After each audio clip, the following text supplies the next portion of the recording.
भगवान शंकर की कथा। जैसे शरीर में रक्त दौड़ता रहता है तो ये शरीर चलता रहता है।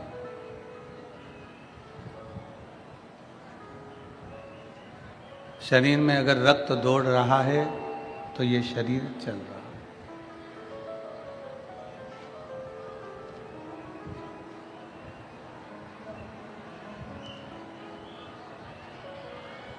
और यदि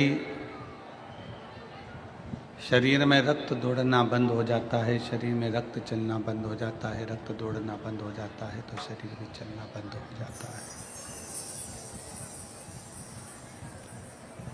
उसी तरह ये शिव पुराण की कथा, उसी तरह ये शंकर की कथा, उसी तरह ये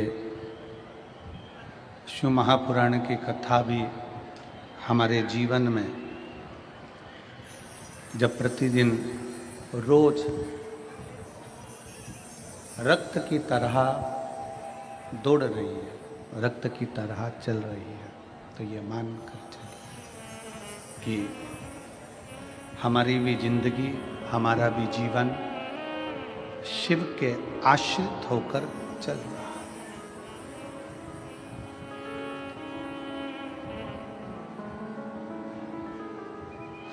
श्वास और विश्वास,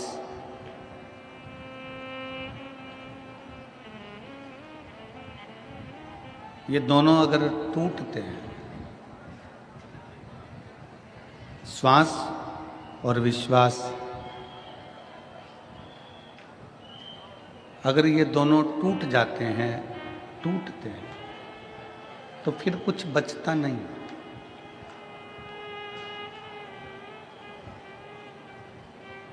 श्वास टूटने के बाद कुछ नहीं बचता और विश्वास टूटने के बाद कुछ नहीं बचता।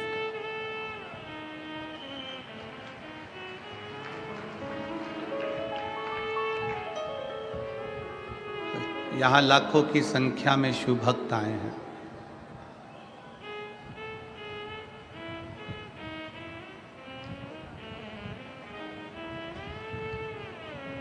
आप लोग क्यों आए हैं? केवल शंकर पर आपका विश्वास है, शिव पर आपका भरोसा है, शिव पर आपकी दृढ़ता है, इसलिए आए हैं। शंकर भगवान पर आपका विश्वास है, शंकर भगवान पर आपका श्रद्धा है, भरोसा है, दृढ़ता है, इसलिए पहुंचे हैं।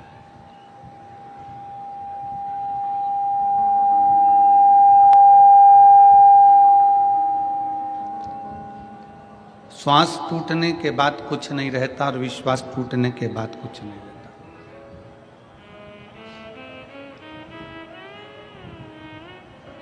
श्वास टूट गई, शरीर को ले जाकर शमशान में डाल दिया, जला दिया, आग लगा दिया, चिता पर लेटाकर अग्नि दे दी, भस्म हो गया शरीर, कुछ बचा नहीं। उसी तरह जैसे श्वास टूटने के बाद कुछ नहीं रहता, उसी तरह विश्वास टूटने के बाद भी कुछ नहीं रहता। आज आप लाखों की संख्या में पहुंचे हो, लाखों की संख्या में यहाँ पर एकत्रित हुए हो।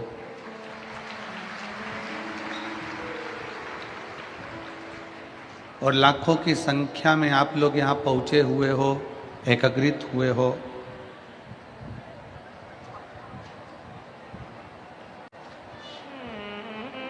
ये आप सबका विश्वास है, ये आप सबका भरोसा है, ये आप सबकी दृढ़ता है।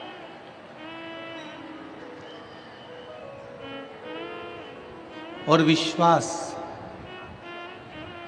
भरोसा, दृढ़ता जब बढ़ती है, विश्वास जब बढ़ता है, भरोसा जब बढ़ता है, दृढ़ता जब बढ़ती है, तो शिव महापुराण की कथा कहती है फिर मंजिल जरूर मिलती है, हमारा लक्ष्य जरूर मिलता है।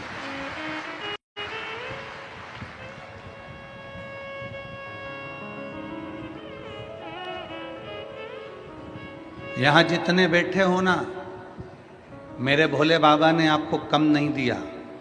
आप 6 महीने से, 8 महीने से, 1 साल से, 2 साल से, 5 साल से, 4 साल से, 3 साल से, 7 साल से जो कथा सुन रहे हो, वो कथा सुनने के बाद का समय निकाल कर देखिए कि मेरे शंकर भगवान ने आपको क्या क्या दिया है और क्या क्या नहीं। आप उसको अंदाजा लगाइए, आप उसका स्मरण करिए, आप उसका स्मरण करिएगा कि मेरे शंकर ने आपको क्या क्या दिया है, मेरे शंकर भगवान ने आपको क्या क्या प्रदान किया है। जरा विचार करिएगा।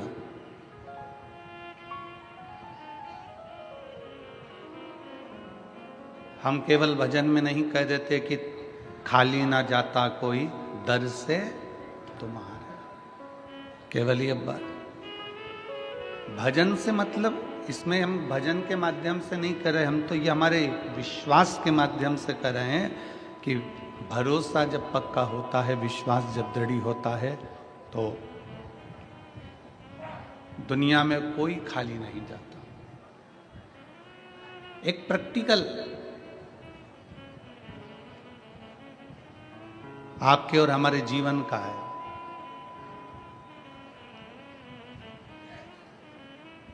तुम्हारे दरवाजे पर एक गाय आकर खड़ी हो गई, तुम्हारे दरवाजे पर एक गौ माता आकर खड़ी हो गई, एक गाय आकर खड़ी हो गई, बहुत देर तक खड़ी है, आस लगाकर, विश्वास रखकर, भरोसा रखकर, दृढ़ता रखकर वो तुम्हारे दरवाजे पर खड़ी हुई है, बहुत देर से खड़ी है, बहुत देर से।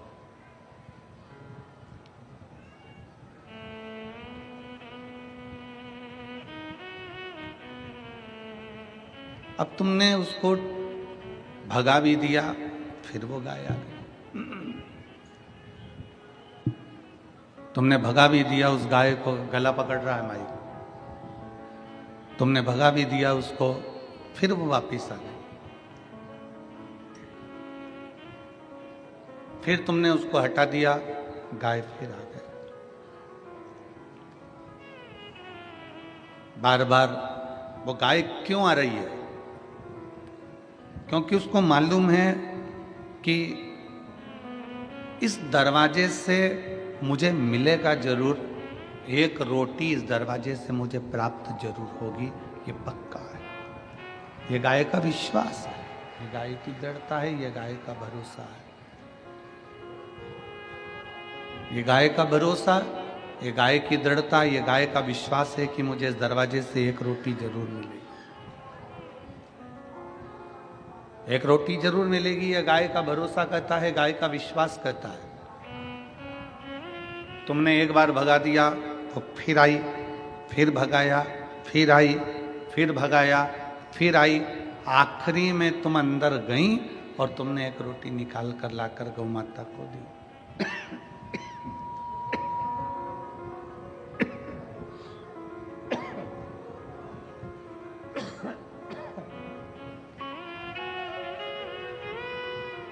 आखिरी में तुम अंदर गई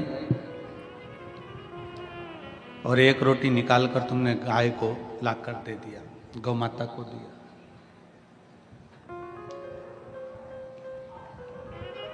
तुम जाती रही, गाय जाती रही तो मकान के मालिक ने एक रोटी निकालकर जरूर दिया है। उसी तरह गाय अपना विश्वास नहीं तोड़ी तो उसको रोटी जरूर मिली। तुम अपना जल चढ़ाना मत छोड़ना, तो वो भी भरोसा रख कर चढ़ाओगे तो वो देगा जरूर।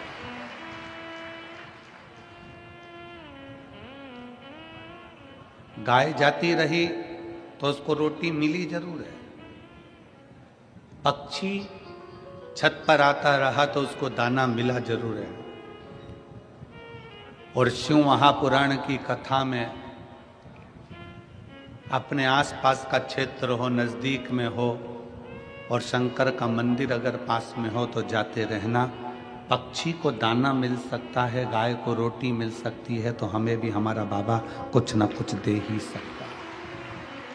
विश्वास के भरोसे पर, भरोसे के बल पर।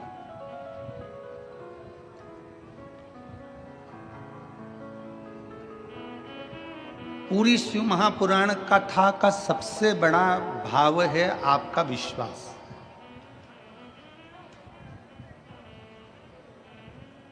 पूरी शिव महापुराण कथा का सबसे बड़ा ज्ञान है आपका भरोसा, आपकी दृढ़ता, आपका विश्वास।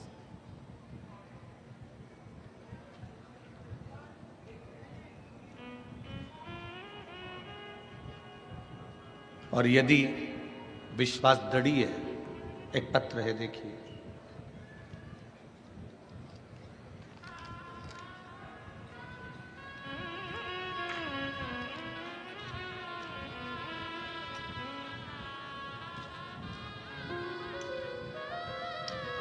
मेरा नाम मंगला नारायण राजपूत है। मैं महाराष्ट्र के जिला नंदुरबार गांव बावद से हूँ। कहीं बैठी हों तो हाथ हिला सकती हैं। आप ही हैं? श्री शिवाय नमस्तुभ्यम। एक बार वापिस हाथ हिलाओ। आ जाइए, एक बेलपत्र ले जाना, आ जाओ। मेरा नाम मंगला नारायण राजपूत है। पत्र को आप लोग एलईडी पर आस्था चैनल पर पढ़ सकते हैं। मैं महाराष्ट्र के जिला, चोंगे जैसी आवाज आ रही है इन बक्सों में भी। मेरा नाम मंगला नारायण राजपूत है। मैं महाराष्ट्र के जिला नंदुरबार गांव बावद से हूं। मैंने नासिक 2023 में पंडाल में बैठकर कथा सुनी।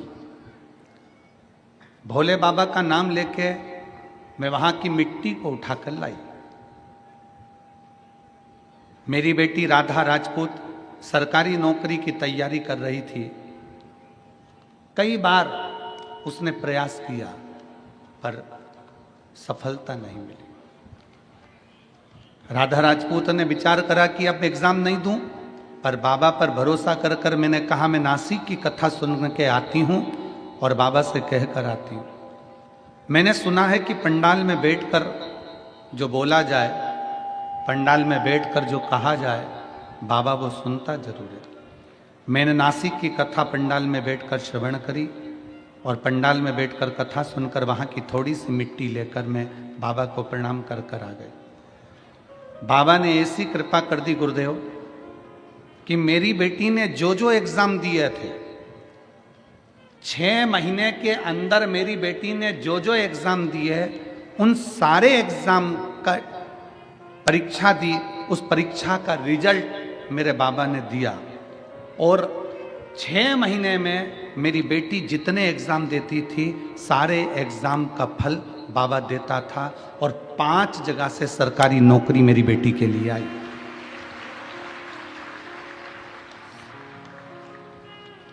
गुरुदेव 4 नौकरी को त्याग कर एक्साइज की, जो कि दारूबंदी की नौकरी होती है, जिसमें पुलिस का पद होता है, बाबा की कृपा से आज मेरी बेटी एक्साइज दारूबंदी के पुलिस विभाग में बाबा की कृपा से नौकरी कर रही है। मैंने उसका फोटो भी लगाया है, जो मेरी बेटी अब नौकरी कर रही है। शिव कृपा से, बाबा की कृपा से। हमको नहीं मालूम था कि पंडाल में बैठकर कथा श्रवण करने का क्या फल होता है, पर आज बाबा की वही मिट्टी हम वापिस लौटाने के लिए आए हैं और बाबा को प्रणाम करने के लिए आए हैं। ये शिव तत्व, ये शंभु है, ये ओघड़ी है, ये शंकर है, ये दयालु है, ये दातार है, ये करुणा सागर, ये कृपा करने वाला। इसको कहते हैं विश्वास की दृढ़ता, इसको कहते हैं भरोसे की दृढ़ता, इसको विश्वास कहते हैं।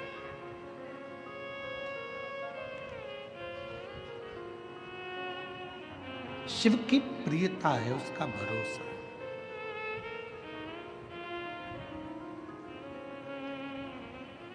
आप विश्वास कितना कर रहे हैं, आप भरोसा कितना कर रहे हैं, आपके संपूर्ण कार्य का प्रबलता बल विश्वास पर आधारित है, भरोसे।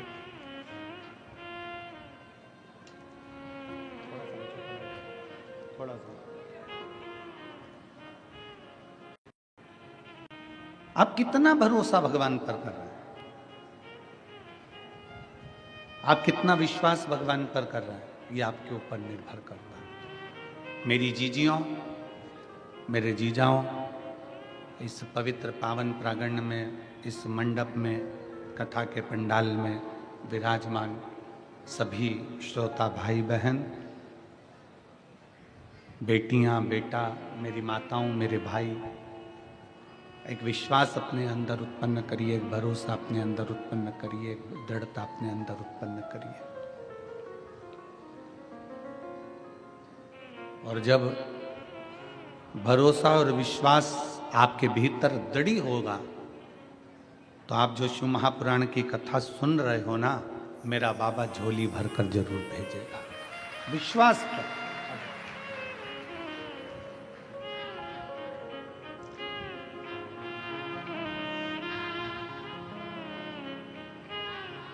बधाई आपको, बधाई बेटी के लिए बाबा की बाबा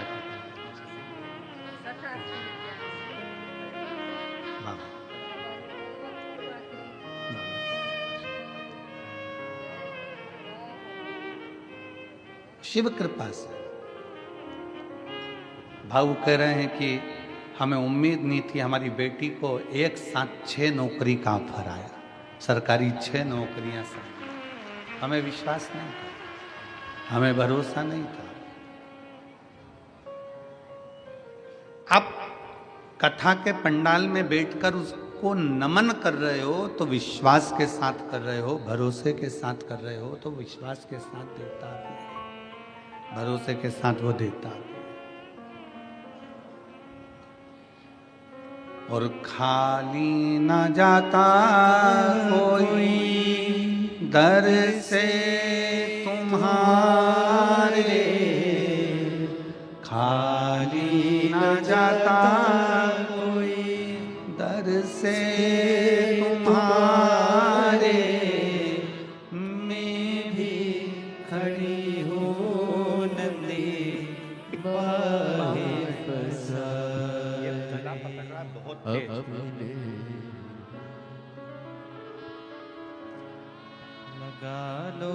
लगा लो गिरा जा रहा हो, उठा लो भोले अपने दर से अब तो न टालो, गिरी जा रही हो, उठा लो। आप जिस भरोसे पर विश्वास के साथ बैठे हो, दृढ़ता के साथ बैठे हो, शिव क्या ना दे आपको, शंकर क्या ना प्रदान करे आपको।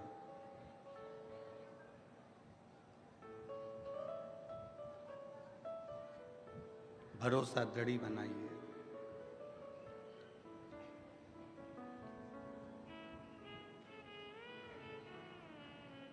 एक बांध का पानी जब खतरे के निशान तक पहुंचता है, एक बांध का पानी जब खतरे के निशान तक पहुंचता है तो उस पानी को छोड़ दिया जाता है। तालाब का पानी जब खतरे के निशान तक पहुंचता है तो उसको छोड़ दिया जाता है। चोंगे जैसी आवाज आ रही है, यही पकड़ रहा है गला।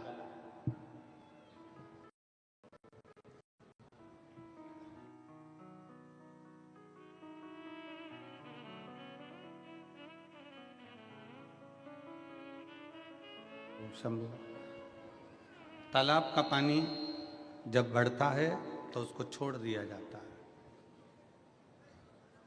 सरोवर का पानी बढ़ा तो उसको छोड़ दिया।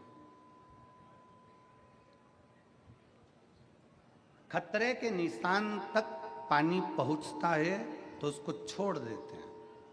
तालाब का हो, सरोवर का हो, बांध का हो, कहाँ के लिए छोड़ देते हैं कि ये पानी बहकर समुद्र में जाके मिल जाए।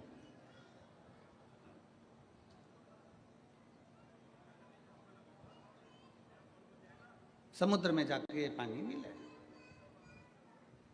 खतरे के निशान तक पानी आया तो उसको छोड़ दिया गया। खतरे के निशान तक पानी पहुंचा तो उसको छोड़ दिया।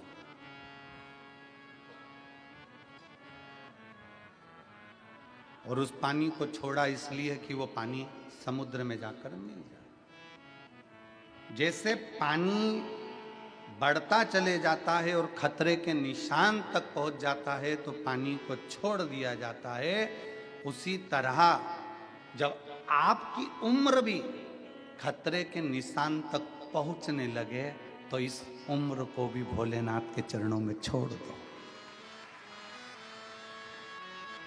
ये उम्र भी खतरे के निशान तक पहुंचती है।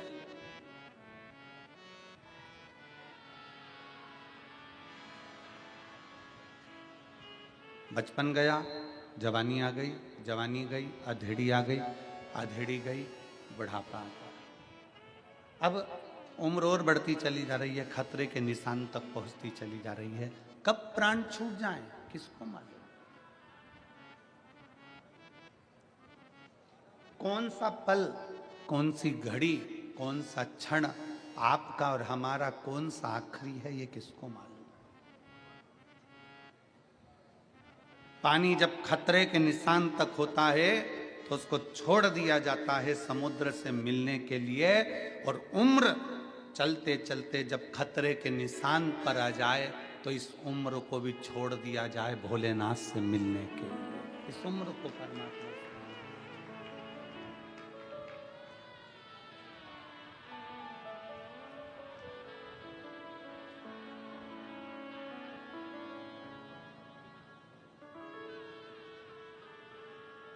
कभी जिंदगी में एक मौका मिले, मेरे काल अधिपति महाकाल राजा के चरणों में बैठो।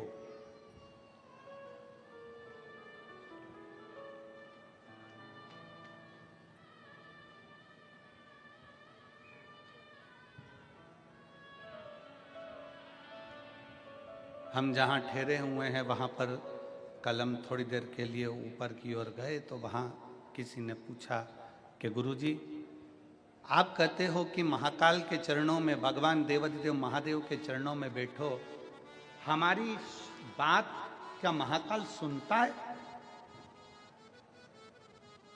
हमारी बात क्या महाकाल बाबा सुनते हैं? हम कहते हैं जब हाथी ने पुकारा, मगर ने पांव पकड़ा तो भगवान को पुकारा तो भगवान आया कि नहीं आया।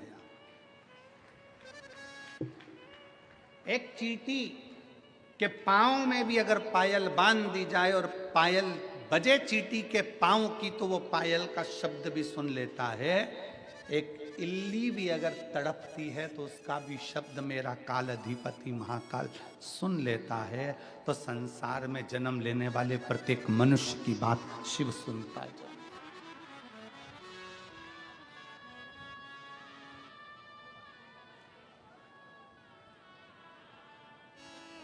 सुनता है। हम हिंदी बोलते हैं, वो हिंदी में सुनता है। आप मराठी बोलते हो, वो मराठी में सुनता है। तुम्हारे बाजू वाले गुजराती बोलते हैं, वो गुजराती में सुनता है। और आगे वाले राजस्थानी में बोलते हैं, वो राजस्थानी में सुनता है। कोई तमिल में बोलता है, कोई कन्नड़ में बोलता है, कोई केरला में बोलता है, वो सब भाषाएं सुनता है। सब भाषा।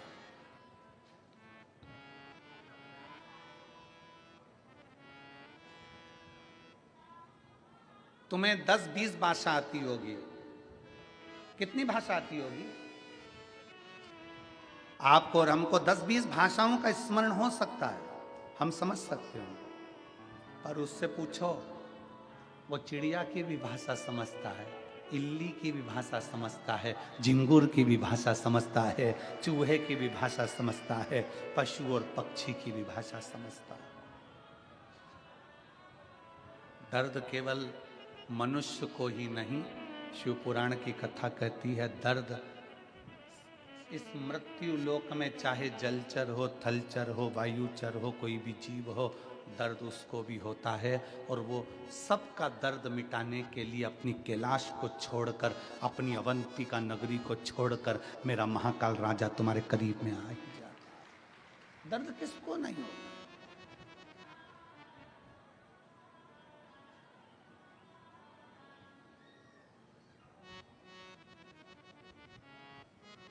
एक भरोसा, एक दृढ़ता, एक विश्वास।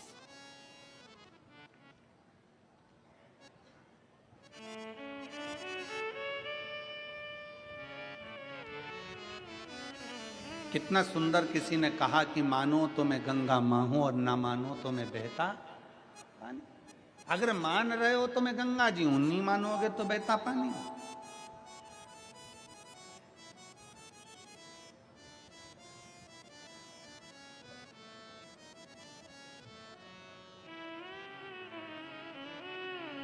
गोदावरी गंगा की एक बड़ी सुंदर कथा है। आप लोगों ने सुनी कि नहीं सुनी वो हमको नहीं मालूम। मां गोदावरी गंगा की बड़ी सुंदर कथा है। अंत ऋषि अपने कामद वन में बैठे हुए थे।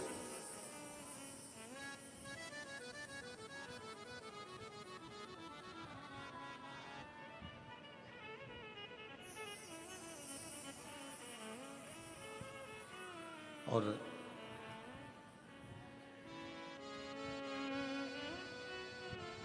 तप में लीन थे। आज उन्हें माता अनसुईया जी से कह दिया था, अनसुईया 54 वर्ष का तप करने के लिए बैठ रहा हूं और तू मुझे जगाना मत। 54 वर्ष का मैं तप करूंगा, 54 ईयर्स। 54 वर्ष का मैं तप करूंगा, तू मुझे जगाना मत, मेरे को तप करने दे।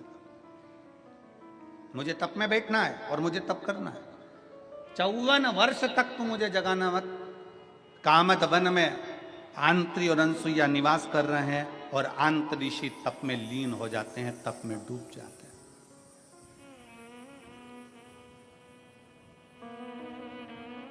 अनसुईया जी को क्या मालूम था कि ये कौन सी लीला होने वाली है, उनको तो कुछ ज्ञात नहीं था।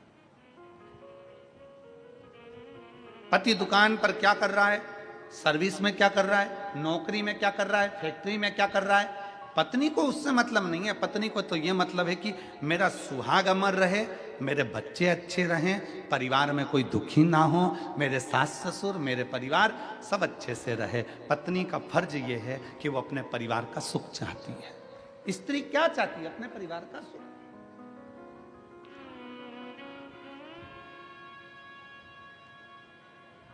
और कोई कोई पति आकर कह भी देते हैं हमसे, हमारी पत्नी ऐसी है गुरुजी कि वो हार बनवाने का कहती है, कोई कहती है कि मुझे साड़ी दिलाओ, कोई कहती है मुझे मंगलसूत्र दिलाओ, कोई कहती है मुझे चूड़ा दिला, कोई कहती है मुझे ये दिला। तो हम उन पतियों से कह देते हैं दिला दो ना, दिलाने में तुम्हें क्या टेंशन है, दिला दो। अरे गुरुजी अगर अभी दिलाएंगे तो और डिमांड करेगी। अभी हमने हार दिला दिया, फिर कहेगी कड़ा दिलाओ, कड़ा दिला दिया तो कहेगी ये दिलाओ, फिर कहेगी वो दिलाओ, डिमांड बढ़ती चली जाएगी। हमने कहा बढ़ने दो ना, अच्छा है, डिमांड बढ़ना चाहिए, तुम तो दिला दो। अरे गुरुजी तुम हमारी पत्नी का पक्ष ले रहे हो, तुम्हें तो हमारा पक्ष लेना चाहिए। हमने कहा ईमानदारी से बोल, अगर तू 25-50 1-8 लाख की रकम अपनी पत्नी को दिला देगा तो ईमानदारी से बोलना, पत्नी वो रकम लेकर क्या ऊपर जाएगी? पत्नी वो रकम तेरे ही बुरे वक्त में काम आने के लिए निकाल कर दे दे। पत्नी रकम लेकर ऊपर जाएगी। अगर वो अंगूठी मांग रही है, अगर वो मंगलसूत्र मांग रही है, अगर वो चूड़ा मांग रही है, थोड़ा सा उसने विनय करा है, दे दो। अरे पति कहता है वो अगली बार फिर डिमांड करेगी। अरे करने दो ना, पड़ोसी से थोड़ी ना मांग रही है, तुमसे मांग रही है। और जो अपना होता है, जो अपना प्रिय होता है, मांगा भी उसी से जाता है। जैसे मेरे महादेव अपने प्रिय हैं तो उनसे मांगा जाता है। हमने पहले भी कथा में कहा, कई लोग हमारी इस बात का विरोध करते हैं। कई लोग कहते हैं कि भगवान से नहीं मांगना चाहिए, भगवान को तो देना चाहिए, भगवान से कुछ मत मांगो, भगवान को तो देओ, भगवान से कुछ मत मांगो, भगवान को तो देओ। कई लोग हमारे इस बात का विरोध करते हैं। और हम क्या कहते हैं कि वो तुम्हारा बाप है, वो तुम्हारा पिता है, वो तुम्हारा बाप है, तुम्हारा पिता है। और अपने माँ बाप से मांगने में संकोच नहीं करना चाहिए। माँ बाप के पास बैठो, उससे अपने दिल की बात कहो और मांगो। वो अपना पिता है, अपनी माँ है, उससे क्या।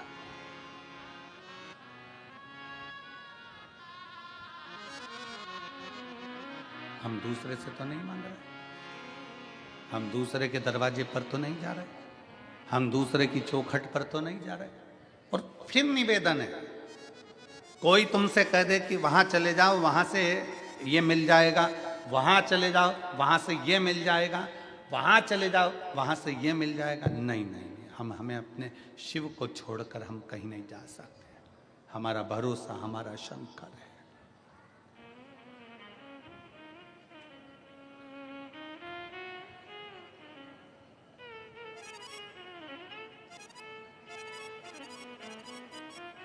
हमारा भरोसा हमारा शिव है, हमारा भरोसा हमारा शंकर।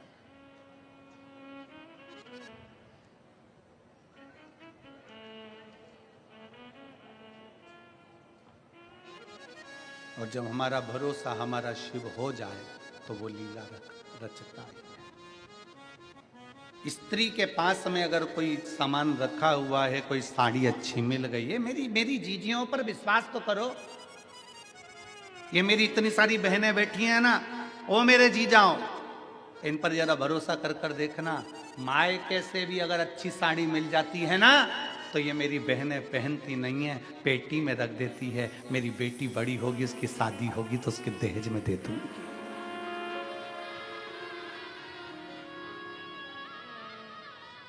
अच्छा गिफ्ट आइटम मामा जी के यहाँ शादी में मिल गया, मौसी के यहाँ मिल गया, नानी क्या गई थी वहां से कुछ अच्छा चीज मिल गई, अच्छा आइटम मिल गया, गिफ्ट आइटम मिल गया, उसको उठाकर पलंग पेटी में रख देती है। क्यों? जब मेरी बेटी की शादी होगी ना, मैं उसको दे दूं।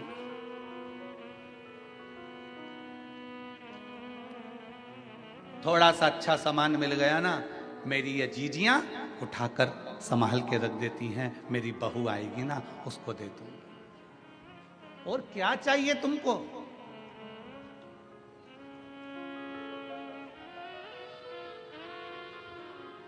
लोग कहते हैं इन्होंने बहुत ज्यादा त्याग करा, ये संत बन गए। कोई कहता है इन्होंने बहुत ज्यादा त्याग करा, ये त्यागी बन गए। कोई ने कहा इन्होंने बहुत सारा त्याग करा, ये सन्यासी बन गए। कोई ने कहा इन्होंने बहुत तप करा, ये तपस्वी बन गए। शिव महापुराण की कथा कहती है, घर की स्त्री के आगे सारे संत, साधु, सन्यासी, तपस्वी, साधक, उपासक फीके हैं, क्योंकि उससे बड़ा त्याग कोई नहीं कर सकता। घर की स्त्री के आगे सारे संत, साधु, सन्यासी, तपस्वी, साधक, उपासक फीके हैं, क्योंकि स्त्री के आगे कोई त्याग नहीं कर सकता। एक नारी अपने लिए कोई व्रत नहीं करती। सोमवार का व्रत करती है तो पति के लिए, छठ का व्रत करती है तो बच्चों के लिए, चतुर्थी का व्रत करती है तो पति के लिए। जितने व्रत एक स्त्री करती है वो अपने लिए। बता दो कोई सा व्रत इसमें बताओ, एक शास्त्र में व्रत बता दीजिए जो स्त्री खुद के लिए कर रही है।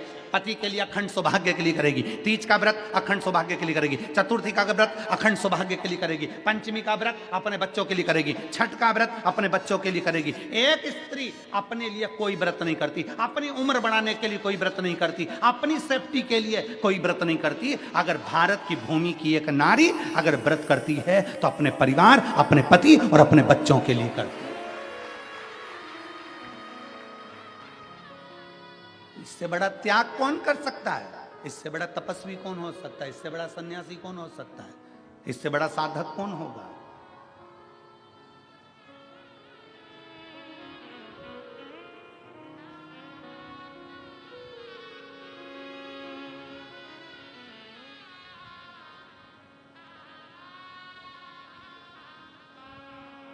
कल हमारे पास में सूचना आई, गुरुजी बांग्लादेश में हिंदुओं पर बहुत अत्याचार हो रहा है। आप कुछ नहीं कहोगे?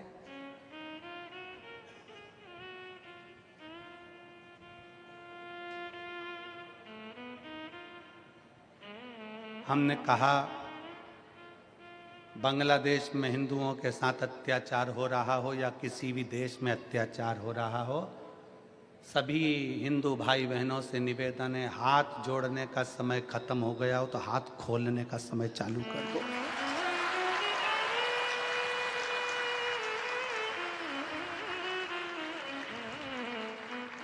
गया समय। बांग्लादेश में जितने हिंदू रहते हैं, अब हाथ जोड़ना बंद करो, हाथ खोलना चालू करो।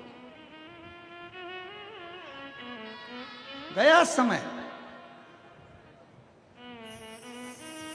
मेरी ये बहनें, कई बेटियां, कई बेटी कह देती है, वो अपने पिता से जाकर, अपने भाई से जाकर, अपने रिश्तेदारों से जाकर कहती हैं कि वो लड़का मुझे घूर कर देख रहा था, वो व्यक्ति मुझे छेड़ रहा था, वो मुझे ऐसा कर रहा था। तुम बेटी हो, तुम जीजा बाई हो, तुम अहिल्या बाई हो और तुम झांसी की रानी हो।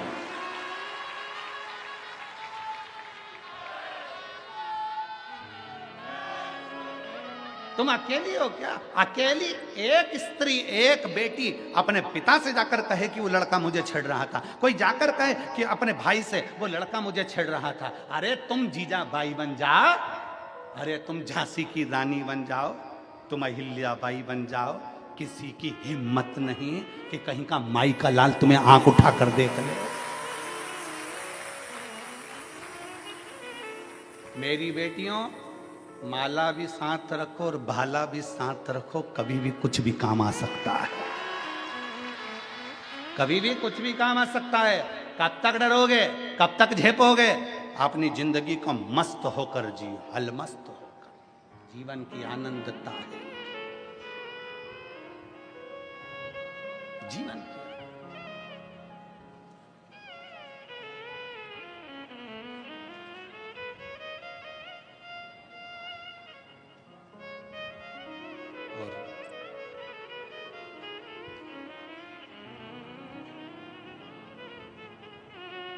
महाराष्ट्र के, पूरे महाराष्ट्र के एक एक सनातनी ने, शंकर भगवान के एक एक भगत ने बता दिया कुछ दिन पहले कि हम सब इकट्ठे और शंकर जी के पट्टे। सब सनातनियों ने दिखा दिया कि अब हम झेपने वालों में से नहीं, झेपने वालों में से। आदर करिए, सम्मान दीजिए, सत्कार करिए। कल कथा में चल रहा था, कथा का क्रम अपन श्रवण कर रहे थे, भंड सुर की कथा चल रही थी। उसमें अपन कथा में सुन रहे थे कि भगवान श्री गणेश जी महाराज से पूछा उस भंड ने कि मुझे बताओ मैं किसकी आराधना करूं। गणेश जी ने यह नहीं कहा कि तुम मेरी आराधना करो। बड़ों का आदर करना, बड़ों का सत्कार करना, बड़ों का सम्मान देना, गणेश जी महाराज ने उस भंड को सिखाया कि अगर तुम्हें तप साधना करना है, भजन करना है तो शंकर जी का करो, वो मेरे पिता हैं, वो मुझे भी देते हैं तो तुझे भी देंगे। वो मुझे भी देते हैं, तुझे भी देंगे। वो मुझे भी प्रदान करते हैं तो तुझे भी प्रदान करेंगे। उसका भजन करो, उसका स्मरण करो।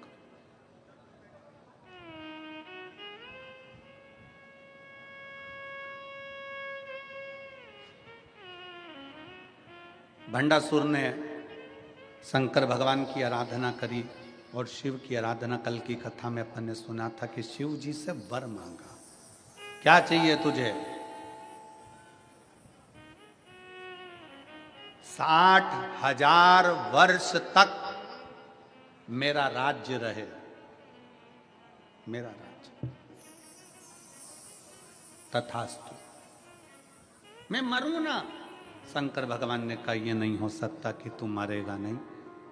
मरेगा तो जरूर, और कुछ मांग ले तो क्या मरूं तो कोई स्त्री के हाथ से मरूं, कोई स्त्री के हाथ से, ठीक है।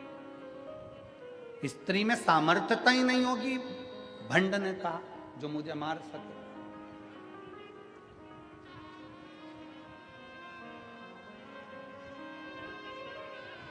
स्त्री की सामर्थ्यता क्या होगी जो मुझे मार सके? अगर मरूं तो स्त्री के हाथ से मरूं, स्त्री के हाथ से।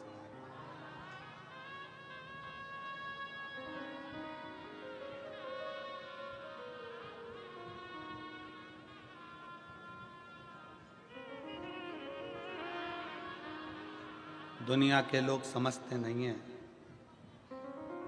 लोग समझते हैं कि सनातन धर्म का व्यक्ति, सनातनी व्यक्ति चुप रहता है, पर उनको ये नहीं मालूम कि एक सनातनी, ये जितने इस कथा के पंडाल में बैठे हो ना, जितने बैठे हो, एक गांव की जितनी आबादी होती है, 4 गांव मिला लो, 4 गांव की आबादी के बराबर तो इस कथा के प्रांगण में लोग बैठे हैं। कथा को 4 गांव की आबादी को मिलाकर ये पूरे कथा के पंडाल में लोग बैठे हुए हैं।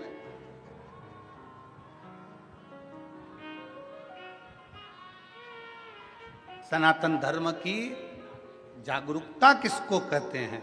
सनातन धर्म की जागरूकता किसे कहा जाता है? यह मालूम पड़ता है।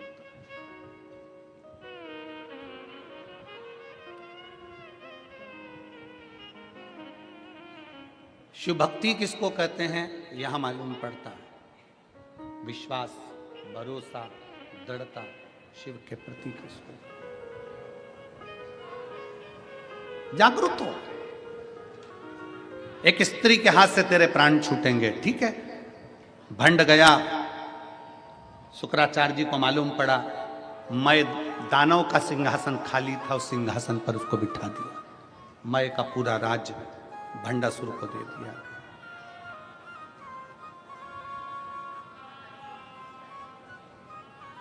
और भंड का राज्य जब चालू हुआ, शंकर भगवान ने वर दिया है, शिव ने वर दिया है, इसलिए शिव के अनुकूल अपनी सत्ता को चला रहा था। शंकर के अनुकूल असुर था, राक्षस था, असुर प्रवृत्ति का था, पर शिव के अनुकूल चला रहा था। पर समय निकलता गया, 60,000 वर्ष जब पूर्ण हो गए, भंड शिव जी के बताए अनुसार चलना बंद हो गया और फिर गलत विचारों में और ज्यादा पड़ गया। गलत विचारों, विनाश काले, जम के बोलो जरा, विनाश काले विपरीत बुद्धि। जब विनाश का समय आता है तो बुद्धि भी खराब हो जाती है।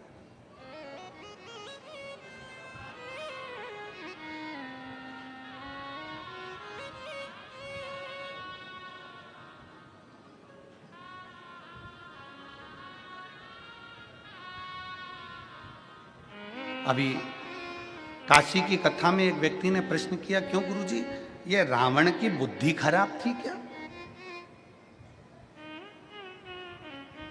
रावण में बुद्धि नहीं थी क्या? क्यों गुरुजी, रावण में बुद्धि नहीं थी? हम कह रहे हैं रावण की बुद्धि खराब नहीं थी। लंकाधिपति रावण भी शंकर का भगत था, शिव का उपासक था। वो तो देवताओं ने माता जानकी को वन में डोलते हुए देखा तो रावण से रहा नहीं गया, सीता को लेकर आया माता जानकी।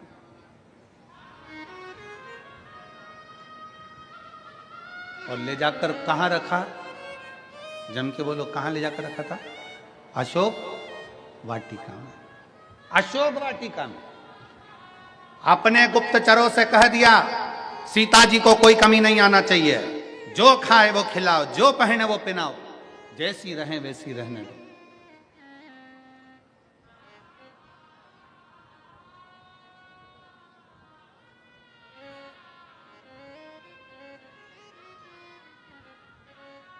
एक बार त्रिजटा ने पूछ लिया था लंकाधिपति रावण से, सरकार महाराज, आप जानकी जी का इतना ध्यान क्यों दे रहे हो? कि जैसी रहे, अच्छे से रखना है इसको, अच्छे से। आप जानकी जी का इतना ध्यान क्यों दे रहे हो? रावण ने अपनी त्रिजटा से, जो रावण की भतीजी भी लगती थी, उस त्रिजटा से कहा, त्रिजटा, ये सीता का जो पति है राम, वो शंकर भगवान का उपासक है, मेरे गुरु की वंदना करता है, शिव की वंदना करते हैं राम, और ये राम जी की धर्म पत्नी है, तो ये भी शंकर की उपासक है। शंकर को चाहने वाला जब हमारे राज्य में आता है तो पूरे राज्य का उद्धार कर कर ही जाता है, राज्य का उद्धार कर कर जाता है। जिस राज्य में शंकर को चाहने वाला, शिव की स्तुति करने वाला, शंकर को भजने वाला जिस राज्य में जाता है, उस राज्य का कल्याण कर कर ही जाता है। दुनिया को लगा रावण की लंका जल गई, दुनिया को लगा रावण मर गया, पर दुनिया को यह नहीं दिखा कि एक माता जानकी के बल पर पूरे राक्षस कुल का कल्याण हो गया। पूरा राक्षस कुल आज परमात्मा की शरणागति को ग्रहण कर लिया। कितना विद्वान था रावण, कितना विद्वत्ता थी रावण के अंदर, जरा विचार करिएगा। रावण सीता जी को जिस दिन से अशोक वाटिका में रखा था, उस दिन से लेकर रावण सीता के पास कभी नहीं गया। किस दिन गया? जिस दिन हनुमान जी सीता जी के पास आ गए। बोलो सही है कि गलत है? जम के बोलो जरा। जब हनुमान जी लंका में पहुंच गए, अशोक वाटिका में हनुमान जी आ गए, तब रावण, हनुमान जी वृक्ष पर चढ़े थे और रावण सीता के सामने आकर राम जी का नकली शीश लेकर आकर कहता है कि मैंने राम जी को मार दिया और तू मेरी बन जा। कब आए रावण? जब हनुमान जी आ गए। क्यों? क्योंकि रावण की विद्वत्ता इतनी थी, रावण जानते थे ये सीता भी राम जी की पत्नी है और राम शंकर के उपासक हैं। एक शंकर के उपासक की पत्नी के पास अगर मैं जाऊं तो मैं अकेला कैसे जाऊं? जब रावण ने देख लिया कि हनुमान जी आए हैं, हनुमान कौन? शंकर का एक रूप आया है, तब रावण जान गए कि अब मेरा गुरु आ गया है, तो गुरु की साक्षी में शिष्य के पास जा सकता हूं, गुरु की साक्षी में शिष्य के पास जा सकता हूं। तो रावण सीता जी के सम्मुख में गया। तो उसको समझने वाला चाहिए, उसकी साक्षीता होना चाहिए। परमात्मा की शरण में जब तक आप और हम हैं, शंकर की शरण में जब तक आप और हम हैं, एक लोटा जल जब हम शंकर भगवान को समर्पित कर रहे हैं और जिस विश्वास के साथ, जिस भरोसे के साथ, जिस दृढ़ता के साथ हम चढ़ा रहे हैं, वो भरोसा हमारा प्रबल होता है।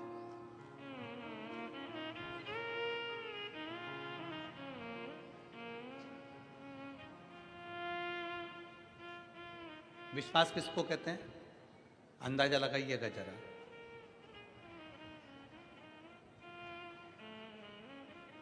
एक डॉक्टर ने दवाई दी, तुमने खाई, आराम नहीं लगा, तो तुमने दवाई खाई और आराम नहीं लगा, उसका कारण क्या है? क्योंकि तुम जब डॉक्टर को दिखाने के लिए गई ना, तो डॉक्टर के प्रति तुम्हारा विश्वास नहीं था। और दूसरे गांव का डॉक्टर, दूसरी जगह किसी ने कह दिया तुम्हारे रिश्तेदारों ने, वहां का डॉक्टर अच्छा है, एक बार जाके दिखा लो, उसका ये नाम है। अब उसके पास गई, उसने एक टेबलेट लिख के दे दी, तुमने खाई, विश्वास के साथ खा गई, इसलिए डॉक्टर के यहां से निकलते से ठीक हो गई। ठीक, विश्वास, भरोसा।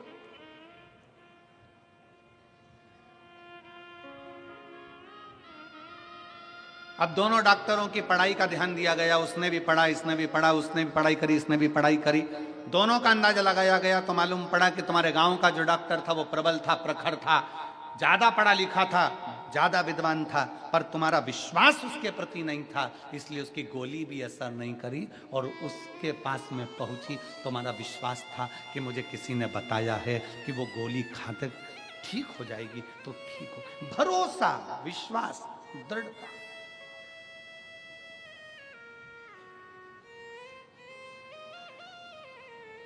एक पत्र है,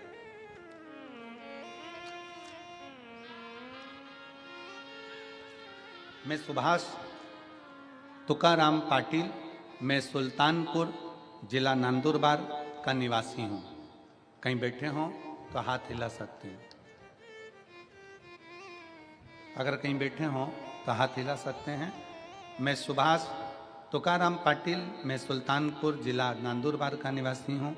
गुरुजी, मेरी आयु 70 वर्ष है। मैं सीहोर के रुद्राक्ष का क्या बखान करूं गुरुजी। पहले मेरी शुगर 500 हो गई थी, फिर हमें पता चला कि सीहोर में रुद्राक्ष का जल सेवन किया जाए तो सारी बीमारी समाप्त हो जाती है।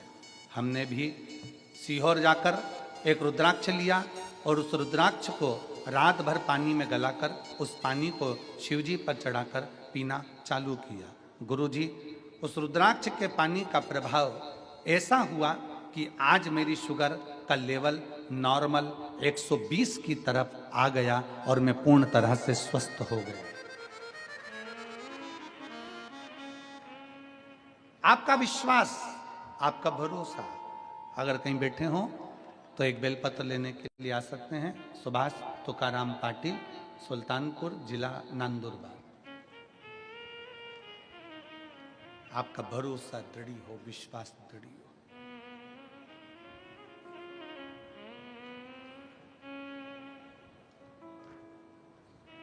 क्यों ना शिव मिले।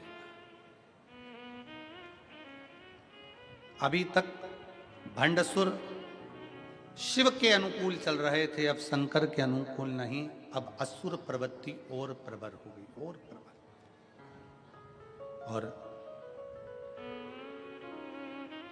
असुर प्रवृत्ति जब और प्रबल हुई तब भंड ने 4 शादियां कर ली थी। 4 रानियां उस भंडसुर की हो चुकी थी। अब फिर कहा मुझे एक सुंदर स्त्री से विवाह करना है,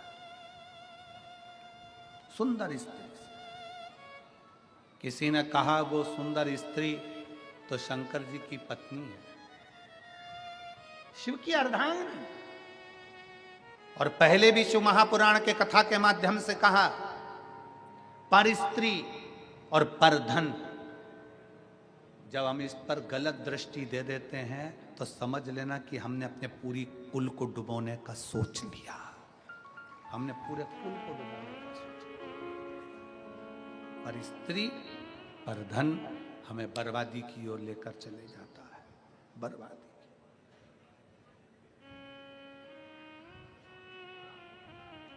पराई स्त्री को हमने अगर गलत दृष्टि से देखा है तो समझ लो कि हम बर्बादी की ओर बढ़ रहे हैं। और पराया धन, किसी के पास करोड़ों का धन है वो अपनी जगह पर है, किसी के पास करोड़ों की जमीन है वो अपनी जगह पर है, किसी के पास करोड़ों की पूंजी है वो अपनी जगह पर है। उसके धन पर आप अपनी गलत दृष्टि मत दीजिए। उसके धन पर, उसके वैभव पर आप अपनी गलत दृष्टि मत दीजिए। भगवान से प्रार्थना करिए कि बाबा ऐसी कृपा करना कि हम भी जिंदगी में, हमारे को हमारी मेहनत का, हमारी लगनता का ऐसा धन देना कि हम भी जिंदगी में एक बार इस शिव महापुराण कथा के यजमान बन सकें। ऐसी कृपा हमारे ऊपर कर दे, हम भी यजमान बने, हमारे पर कृपा कर भोले बाबा।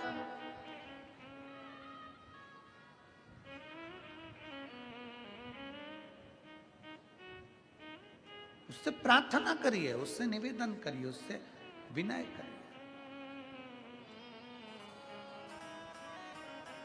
जब वो सबको दे सकता है तो क्या आपको नहीं दे सकता? जब वो सबको प्रदान कर सकता है तो क्या आपको नहीं दे सकता?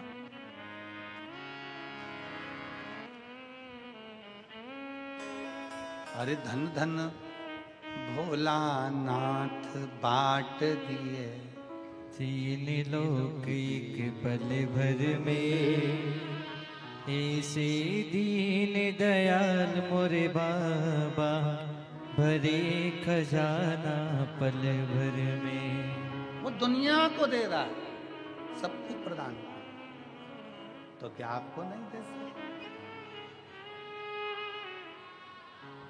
आपको नहीं देगा? प्रथम वेद ब्रह्मा को दिया, बना वेद का अधिकारी। प्रथम वेद ब्रह्मा को दिया, बने वेद के अधिकारी।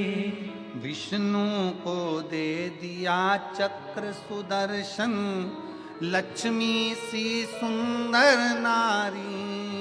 विष्णु को दे दिया चक्र सुदर्शन, लक्ष्मी सी सुंदर नारी। अपने पास पात्र नहीं रखा, रखा अपने तो पास भगवान। पाव नहीं रखा, कुछ नहीं शिव के पास, कुछ भी नहीं।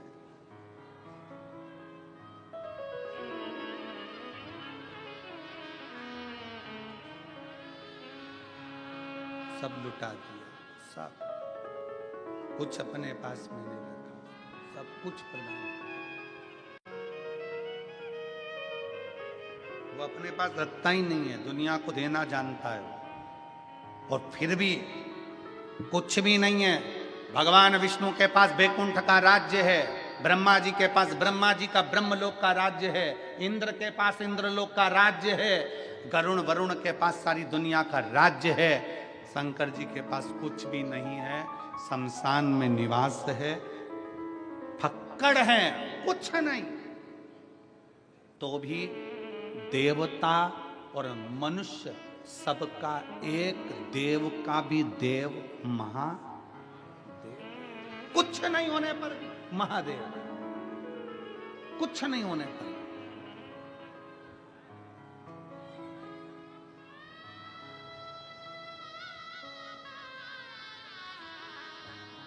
अपने पास कुछ नहीं रखता, सब दे देता, सब प्रदान कर देता, कुछ भी नहीं रखा अपने पास। अब शिव के कहने पर नहीं चल रहा वो।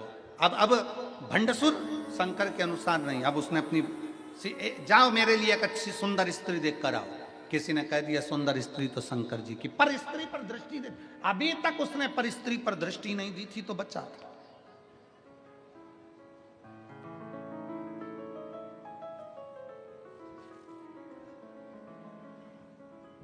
जिस दिन पर नारी पर दृष्टि देना चालू कर देते हो, उस दिन तुम्हारी बर्बादी का सिरा तुम्हारे सामने आ जाता है और तुम बर्बादी की ओर बढ़ जाते।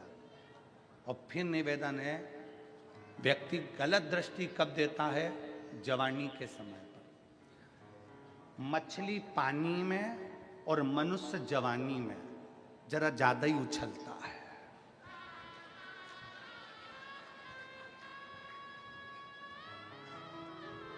गलत दृष्टि कब दे रहा है? जवानी में। मछली पानी में और मनुष्य, जम के बोलो जरा, जवानी में जरा ज्यादा उछलता है, ज्यादा दौड़ता है, ज्यादा तैरता है। परंतु जिस दिन पानी कम हो जाता है तो मछली भी बेचारी रोती है, और जब जवानी चली जाती है तब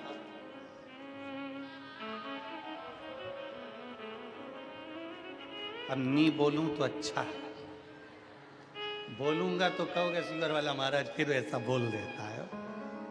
वैसे विवादों में घिरे रहते हैं, इसलिए थोड़ा अच्छे से कथा हो जाती है तो बड़ी शांति से अच्छी। चाहिए क्या? मछली की चतुरता और मनुष्य की चतुरता यहां होना चाहिए। मछली जवानी में ज्यादा उछलती है, मछली पानी में ज्यादा उछलती है, मनुष्य जवानी में ज्यादा उछलता है। दोनों की चतुरता चाहिए। जब मछली पानी में उछले तो ये अंदाजा लगा कर रखे कि अपन को बहते पानी में जाना है, तो हमें आगे बढ़ जाना है, नहीं तो एक दिन तालाब और सरोवर का पानी कम हो जाएगा तो तड़पना पड़ेगा। उसी तरह जवानी में मनुष्य को याद रखना चाहिए कि जवानी चल रही है तो अभी उन्नति की सीढ़ी पर चढ़ते चले जाओ, आगे बढ़ते चले जाओ, ठहरना नहीं है, नहीं तो बाद में रोना पड़ेगा। जवानी काहे के लिए मिली है? मछली को पानी काहे के लिए मिला कि मछली पानी में तैर, और जब पानी आगे बढ़े, बारिश का पानी गिरे और बहता जाए, उसके साथ बहकर आगे निकल जाना, समुद्र तक पहुंच जाएगी, बहुत मंजिल तक पहुंच जाएगी। जवानी काहे के लिए मिली? भोग और विलास के लिए ना, जवानी इसलिए मिली कि आगे बढ़। अगर आज बढ़ गया तो बुढ़ापे में आराम से बैठेगा, आराम से बैठेगा और 2 रोटी प्रेम की खाएगा। और अगर आज जवानी में मोटरसाइकिल उठाई, बुड़ बुड़ करके यहां चले गया, वहां चले गया, दोस्तों के साथ गप्पे मारा, थोड़ी देर तंबाकू मलकर फटखरा, मदिरा की दुकान पर बैठ गया, वेश्यावृत्ति में बैठ गया, जुए में बैठ गया, तो बुढ़ापे में इतना रोएगा कि लोग थूक थूक कर जाएंगे। इससे अच्छा है मछली और मनुष्य, मछली को पानी दिखे तो उछल लेना, आगे बढ़कर समुद्र तक पहुंचो। और तुम्हें जवानी मिली है तो इतना बुड़ बुड़ करके मत चलाना कि दूसरे दिन हॉस्पिटल में पड़े मिलो। तो सावधानी, इसीलिए पुलिस वाले कहते हैं अति घाई दुखदायक।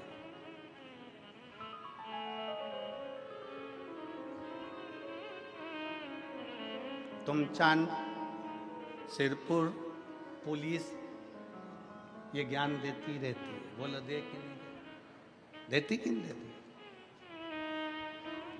अति घाई, जम के बोलो जरा, दुखदायी।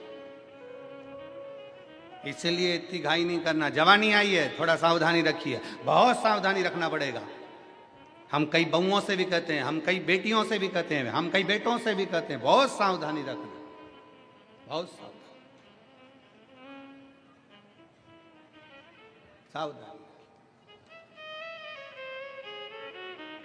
कई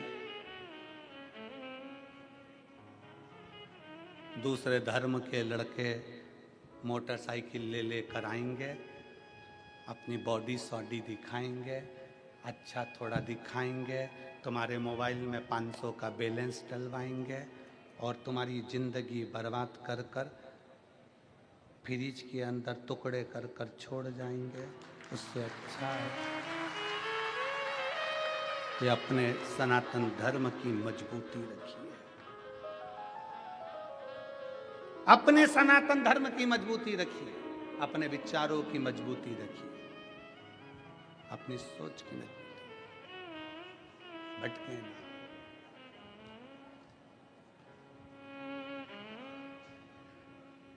और जब हम अपने विचारों की मजबूती रखेंगे तो ये निश्चित है शिव तत्व। भंडासुर ने ये विचार कर लिया कि अब मुझे स्त्री, कोई 5वें नंबर की शादी करना है, कोई स्त्री देखो, स्त्री देखने के लिए गए, कहा शिव जी की प्रिया है, वो तो शंकर भगवान की पत्नी है। अब मन में आया कि शंकर जी की पत्नी तो क्या हुआ, मैं अपनी बना लूंगा। क्रोध आ गया शंकर भगवान को और माँ जगत जननी जगदम्बा त्रिपुरा सुंदरी का रूप धर कर आई और माता त्रिपुरा सुंदरी ने उसी समय पर भंड का वध कर दिया। मरा क्यों? क्योंकि गलत दृष्टि, गलत स्त्री पर स्त्री पर, दूसरी स्त्री पर दे दी थी। कंस मरता नहीं, पर कंस ने माता देवकी के केस पकड़ लिए थे। मेरा बेटियों से निवेदन है, तुम ये कभी मत विचार लाना कि तुम्हारी सहेली शंकर जी के मंदिर जाती कि नहीं जाती। कई बेटियों से बेटों से निवेदन है, तुम कभी अपने मन में ये नहीं लाना कि तुम्हारे दोस्त भगवान के मंदिर जाते हैं कि नहीं जाते। परिवार में रहने वाले व्यक्तियों से निवेदन है, तुम कभी अपने मन में ये मत लाना कि तुम्हारी देवरानी, तुम्हारी जेठानी, तुम्हारी सास, तुम्हारा ननन मंदिर जाती है कि नहीं जाती। तुम अकेले भगवान शंकर के ऐसे भक्त हो जिसको भगवान शिखर तक और सिंहासन तक लेकर जाना चाहता है। शिखर तक भी वो ले जाना चाहता है और सिंहासन तक भी वो ले जाना चाहता है। आप अकेले नहीं जा सकते, आप सामूहिकता में सबके साथ नहीं जा सकते, अकेले जाना, अकेले। वो एक लाइन पहले गुनगुनाते थे, शायद आप लोगों ने भी गुनगुनाई होगी, एकला चलो एकला चलो एकला चलो, अकेले।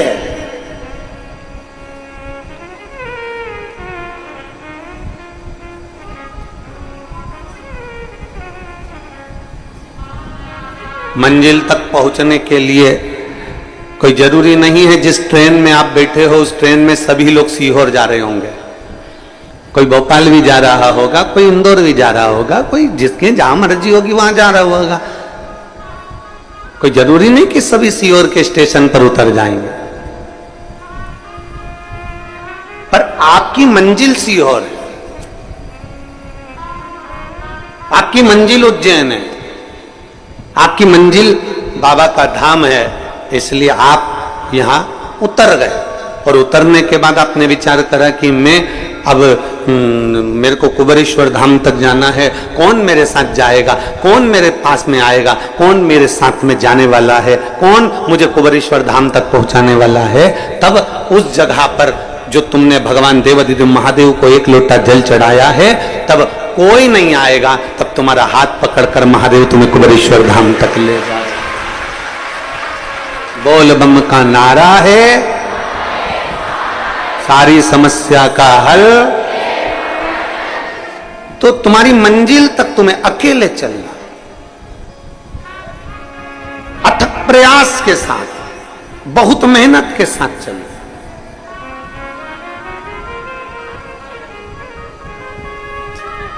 घर में माता भी है, पिता भी है, बहन भी है, भाई भी है, रिश्ते भी हैं, नाते भी हैं, कुटुंब भी है, कबीला भी है, सब कुछ तुम्हारे घर में भगवान भोलेनाथ की कृपा से है।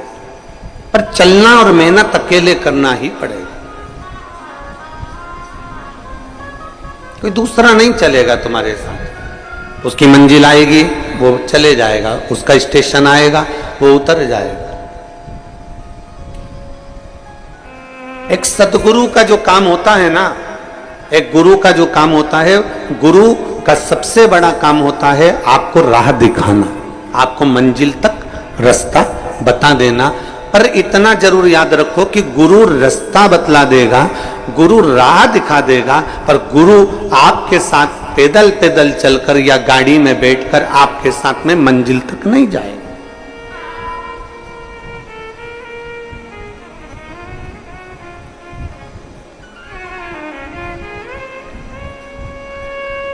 कई लोग आते हैं कुबेरेश्वर धाम पर, पूछते हैं हमको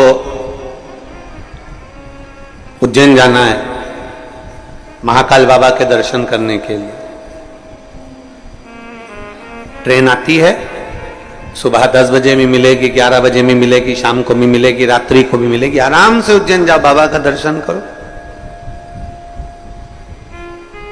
मेरे महाकाल राजा का खूब श्रृंगार का दर्शन, कुछ भस्म का दर्शन, भस्म आरती का दर्शन, मेरे बाबा के सुंदर हरिओम जल का दर्शन खूब प्रेम से करो।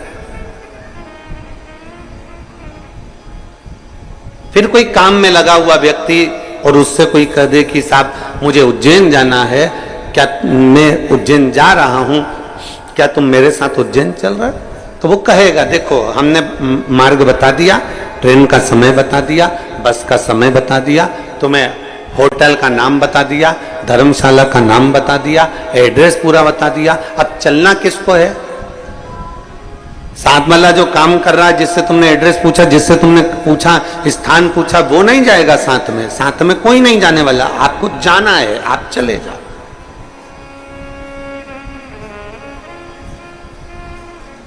आपको जाना है, आप वहां तक चले जाओ।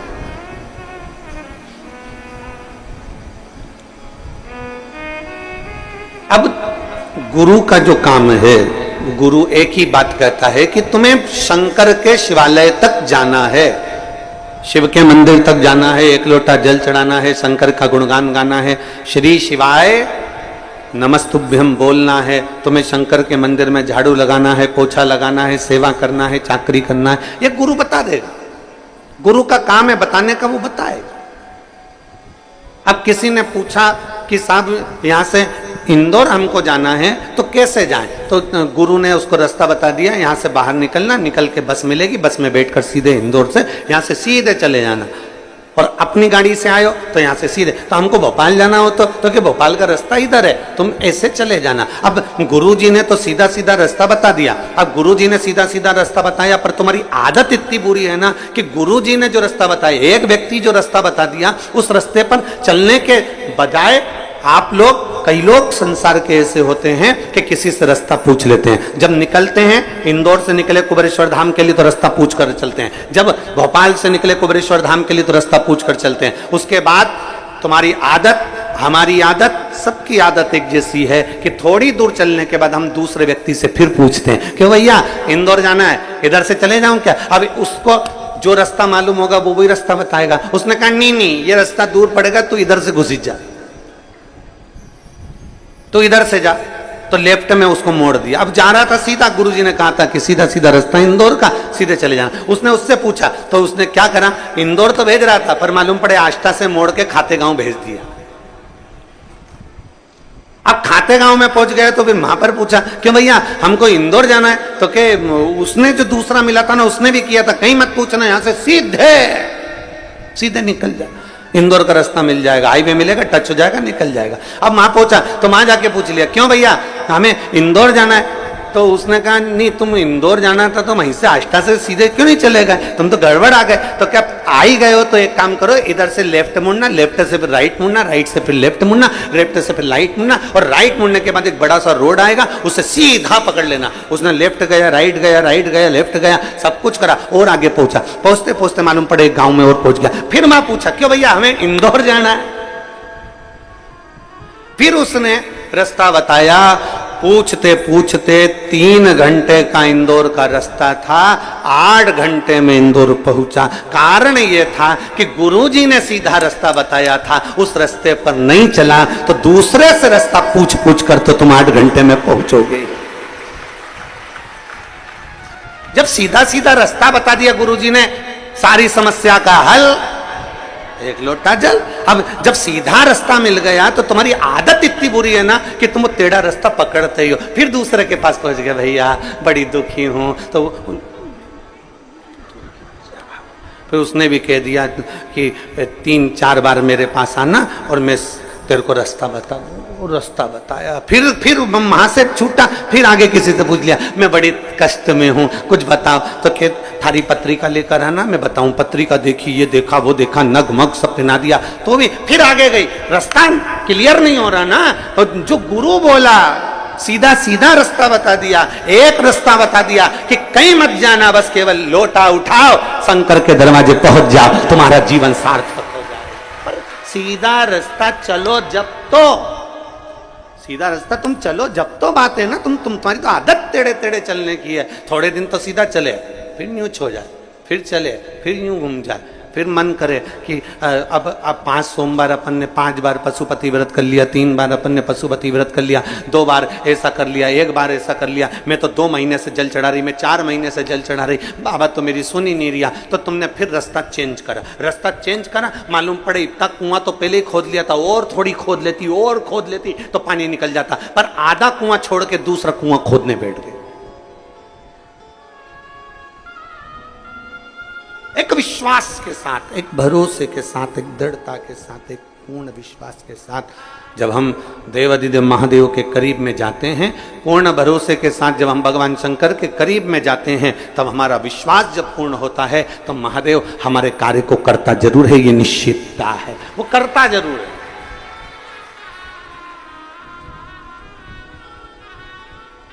और मैंने तेरे ही भरोसे बाबा, तेरे ही भरोसे हवा बिच उड़ती जावांगी, बाबा डोर हंतो छठी में कटी जावांगी, भोले में तेरी।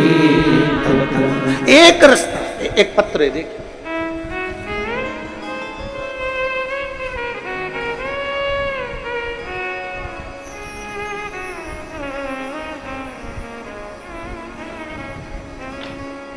मैं मीना हाड़ा, पति श्री कल्याण सिंह हाड़ा। कहीं बैठे हो तो हाथ हिलाइएगा, आप ही हैं, आ जाओ, एक बेलपत्र लेकर चले जाना। मैं मीना हाड़ा, पति श्री कल्याण सिंह हाड़ा, कोटा राजस्थान से आए हैं। 1 लोटे जल का मैं क्या वर्णन करूं गुरुदेव, मेरे पास बोलने के लिए भी शब्द नहीं और लिखने के लिए भी अक्षर नहीं। मेरी बेटी प्रगति हाड़ा सीए की तैयारी कर रही थी, लेकिन 8-10 नंबर से हर बार रह जाती थी। कई बार ऐसा हो गया उसके साथ, आखिरी में वो हार गई, टूट गई। उसने कह दिया कि अब मैं सीए का एग्जाम नहीं दूं।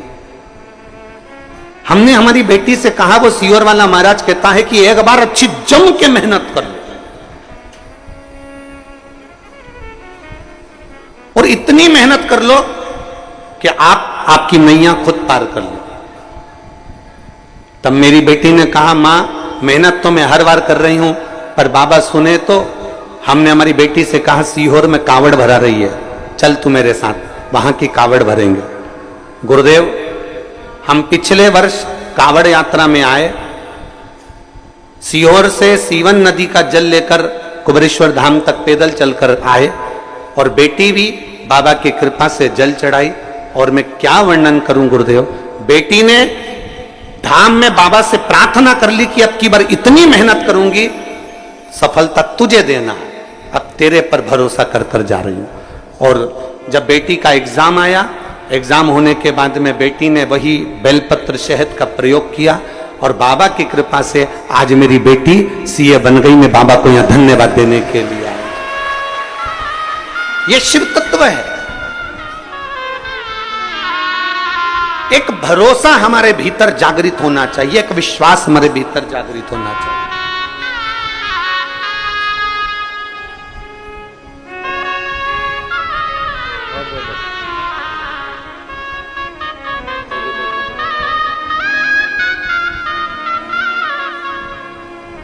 एक विश्वास, एक भरोसा, एक दृढ़ता आपके भीतर होगा जब आप अपने कर्म के प्रति लगन लगाकर कार्य करेंगे, एक राह पर चलेंगे तो मंजिल तक जरूर पहुंचेंगे। एक राह तक चलना पड़ेगा। एक बहन पत्र लिख रही है, देखो।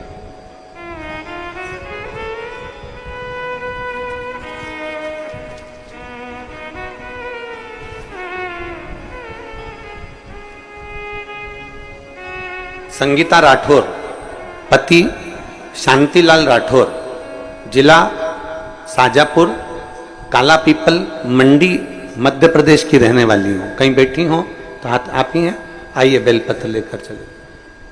मैं संगीता राठौर, पति शांतिलाल राठौर, जिला साजापुर, काला पीपल मंडी, मध्य प्रदेश की निवासी हूं। मैं भोले बाबा का क्या वर्णन करूं गुरुदेव। 15 साल हो गए किराए के मकान में रहते रहते। इतना धन भी हमारे पास में नहीं कि हम मकान खरीद सके। तब एक परिचित ने कहा कि तू बहुत भटकली, अब एक काम कर कि शिव जी के मंदिर जाना चालू कर। हम लोग शंकर के मंदिर उस समय तक जाते नहीं थे गुरुदेव।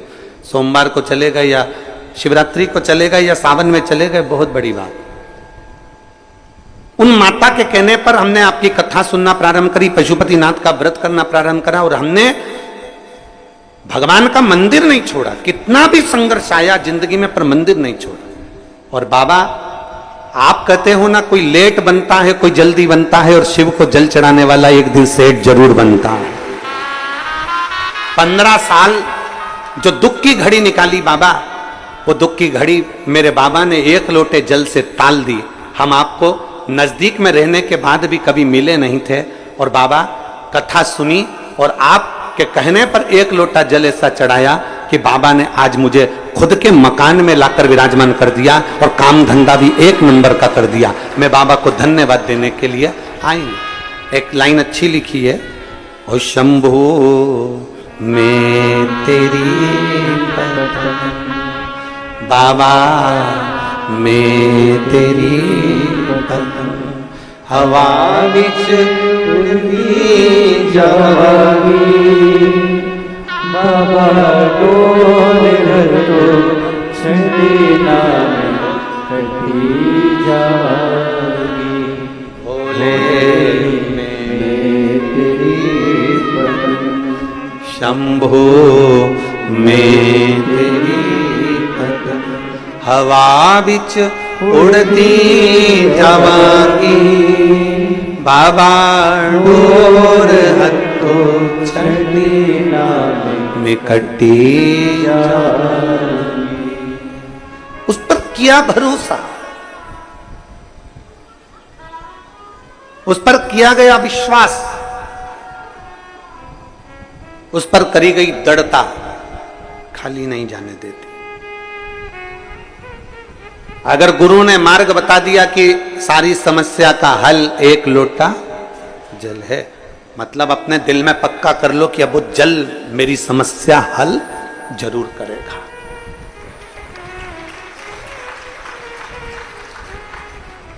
गुरु ने कह दिया कि श्री शिवाय नमस्तुभ्यम, हमने, और हम तो फिर कहेंगे, आप हमारी बात पर भरोसा ना करो तो मत करो। शिव महापुराण को एक बार अपने घर में लाकर पढ़कर देखो। विद्येश्वर संहिता में लिखा है कि श्री शिवाय नमस्तुभ्यम बोलने वाले का मात्र मुख का दर्शन कर लो तो अश्वमेध यज्ञ का पुण्य फल प्राप्त हो जाता है, हजारों हजारों यज्ञ का फल। जरूरी नहीं कि आप हमारी बात पर भरोसा करो, आप तो घर पर जाकर पढ़ो कि श्योर वाला महाराज जो बोल रहा है उसमें कितनी सच्चाई है कि नहीं है। दुनिया कितना भी विरोध करे पर व्यासपीठ से जो शब्द कहे जाते हैं वो सच्चे कहे जाते हैं और सत्य पर आधारित किए जाते हैं। भले उसका कितना भी विरोध हो जाए, कितना भी उस पे पीछे विवाद छिड़ जाए, पर वो सत्य वचन सत्य ही रहते हैं, उसको कोई नकार नहीं सकता।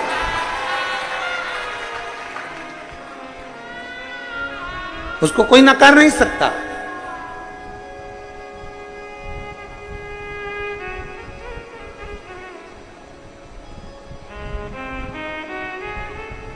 महाराज शिव कथा कर,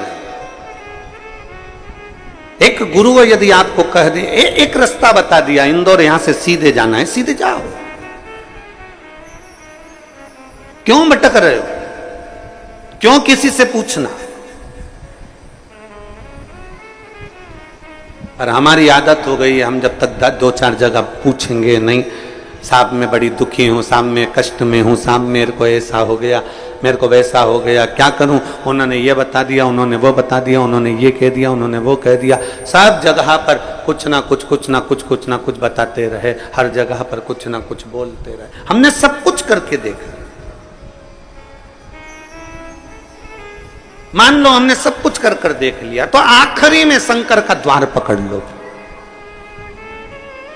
अंतिम में भगवान शिव की चौखट पकड़ लो। शिव महापुराण की कथा कहती है भगवान शंकर के 5 मुख 15 नेत्र हैं।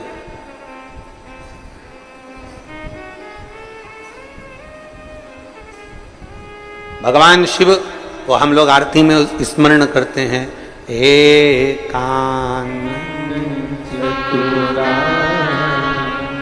पंचानंद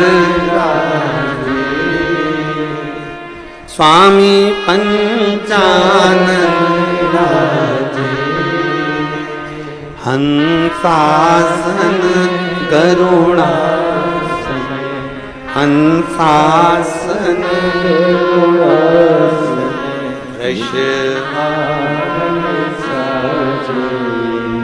ओम जय शिवाओम। एकानंद चतुरानंद पंचानंद भोले पंचानंद। मेरे शिव के 5 मुख 15 आंख,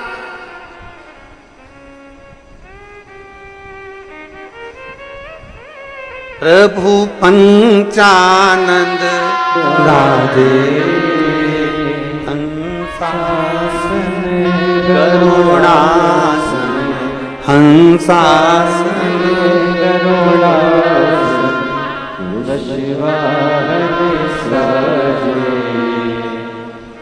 ओम हर हर हर। अब शंकर भगवान के नेत्र, और नेत्र जरा विचार करिएगा कि तीसरा नेत्र शिव का खुलता है तो काम जल जाता। तीसरा नेत्र खुले, जो जल जाए वो काम है। तीसरा नेत्र खुले, जो जल जाए वो काम है। और तीसरा नेत्र खुले, जो रह जाए वो राम है। तीसरा नेत्र खुले, जो जल जाए वो काम है। और तीसरा नेत्र खुले और जो रह जाए वो राम है।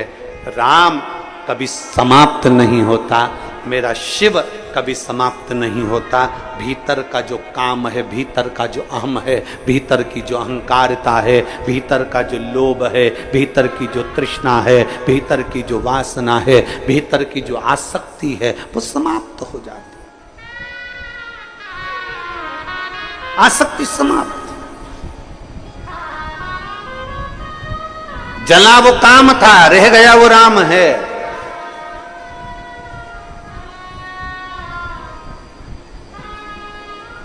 जरा विचार करिएगा।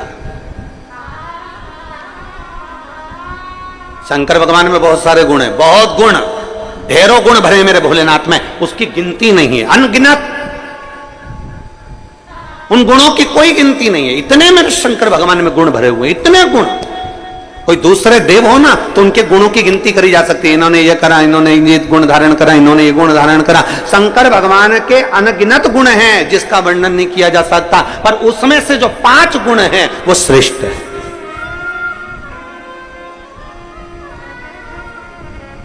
और उन 5 गुणों को जो शंकर का भक्त अपने अंदर धारण कर लेता है तो वो साधारण नहीं रहता। समझ लेना, शिव का कोई भक्त शंकर भगवान के 26 गुणों में से, मूल में से 5 गुण श्रेष्ठ अपने अंदर धारण कर लेता है तो समझ लेना कि शिव का एक अंश उसके अंदर विराजमान हो गया, वो शंकर का एक स्वरूप ही हो जाए।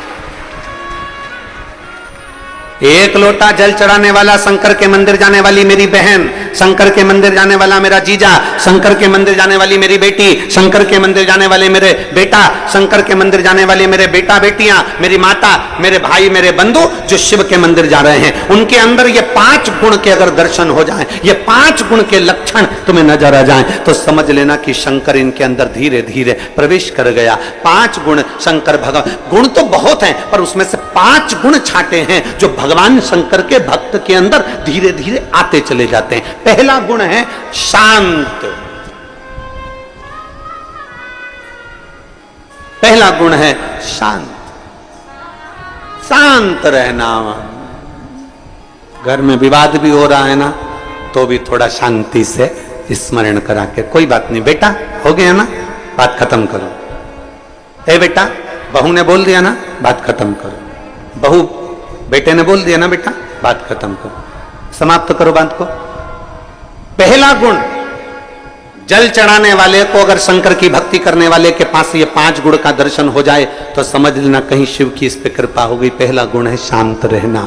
हमने देखा है पहले के समय में जब शिव महापुराण की कथा लोग नहीं सुनते थे, उसके पहले जरा देखना घर में कितना विवाद होता था। पर धीरे धीरे 2 बजे से 5 बजे, 1 बजे से 4 बजे तक लोग जब टीवी के सामने कथा सुनते हैं तब एकदम मौन और शांत हो जाते हैं, विवाद को पीछे हटाने का प्रयास करते हैं। पहले तो पानी की बाल्टी नल पे लगाने पर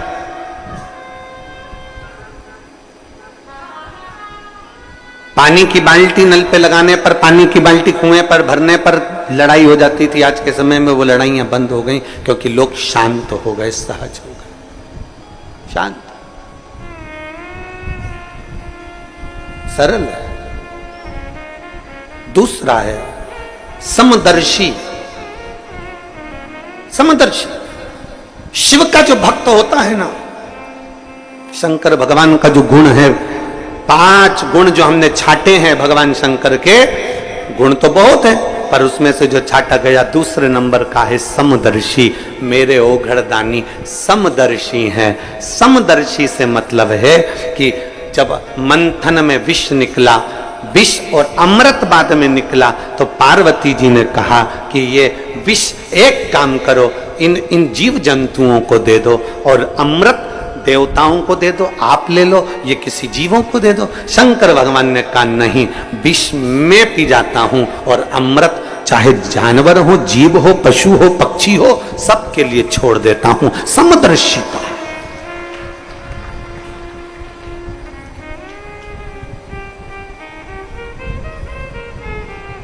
एक समदर्शिता मेरे शंकर भगवान की दृष्टि है। कुबेर ने एक बार भोजन भंडारा रख दिया। कुबेर ने एक बार अपने घर में बहुत बड़ा आयोजन रख दिया और कुबेर ने सबको निमंत्रण दिया, सबको निमंत्रण।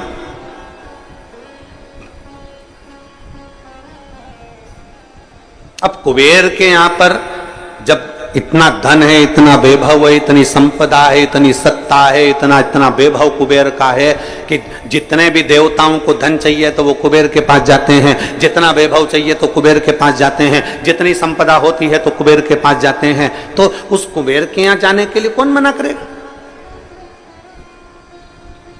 कुबेर के यहां जाने को कौन मना करेगा? सारे देवताओं ने तैयारी कर ली कि हमें कुबेर के यहां जाना है, सब कुबेर के यहां जाने लगे। देवर्षि नारद को लगा कि कुबेर ने सबको बुलाया, भगवान शिव को भी निमंत्रण दिया, शंकर भगवान को भी निमंत्रण दिया, पर कुबेर के यहां शिव आखिर पहुंचे नहीं, शंकर नहीं गए।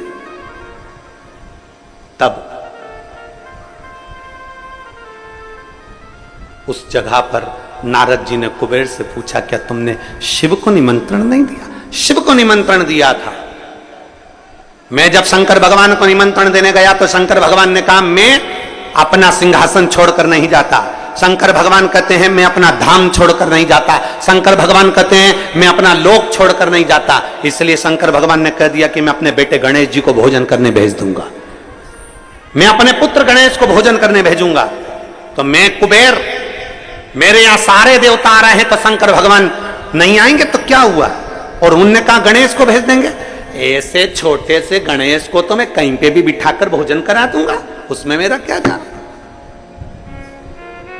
कुबेर ने जब अहम के शब्द कहे, कुबेर ने जब अहंकार की वाणी बोली, तब भगवान नारद जी ने कहा अब तुम गणेश जी को भोजन ही करा लो। गणेश जी भोजन करने बैठे, कुबेर के भंडार में जितना अन्न था वो पूरा समाप्त कर दिया गणेश जी ने, पूरा अन्न।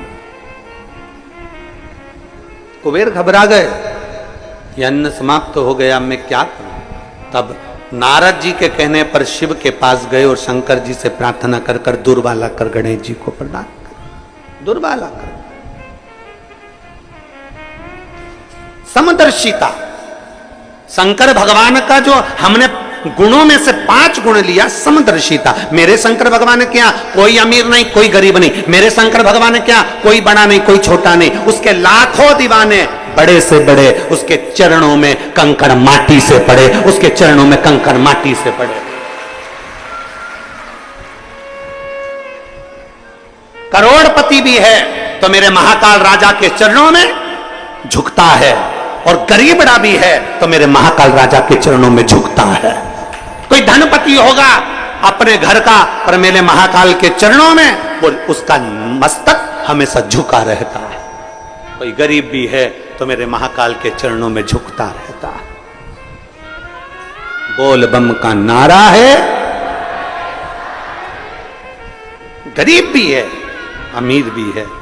शंकर देखो, बहुत सारे देवताओं को लोगों ने बांट लिया। कोई कहता है कि नारायण अमीरों के देवता हो गए, कोई ने कह दिया देवी जी इनकी देवता हो गई, कोई ने कह दिया ठाकुर जी श्री जी बाबा इनके देवता हो गए, कोई ने कह दिया दत्त भगवान इनके देवता हो गए, कोई ने कह दिया ये भगवान उनके देवता हो गए, कोई ने कह दिया वो भगवान उनके देवता हो गए। केवल एक बचते हैं तो भोलेनाथ बचते हैं। तो किसी ने कहा ये शंकर जी किसके देवता हैं, तो किसी ने कहा शंकर जी किसके देव हैं, तो भगवान शंकर तो बैठे रह गए। देव ऋषि नारद ने कह दिया ये देव देवों के भी देव महादेव हैं, सबके देव हैं, सबके ये देव महादेव हैं, सबके देव हैं, गरीब अमीर। और आप लोग कभी अंदाजा लगाएं, छत्तीसगढ़ के आदिवासी क्षेत्रों में, या हमारे इधर मध्य प्रदेश के आदिवासी क्षेत्रों में, या गुजरात के आदिवासी क्षेत्रों में, या झारखंड के आदिवासी क्षेत्रों में, इन क्षेत्रों में जाकर देखिए,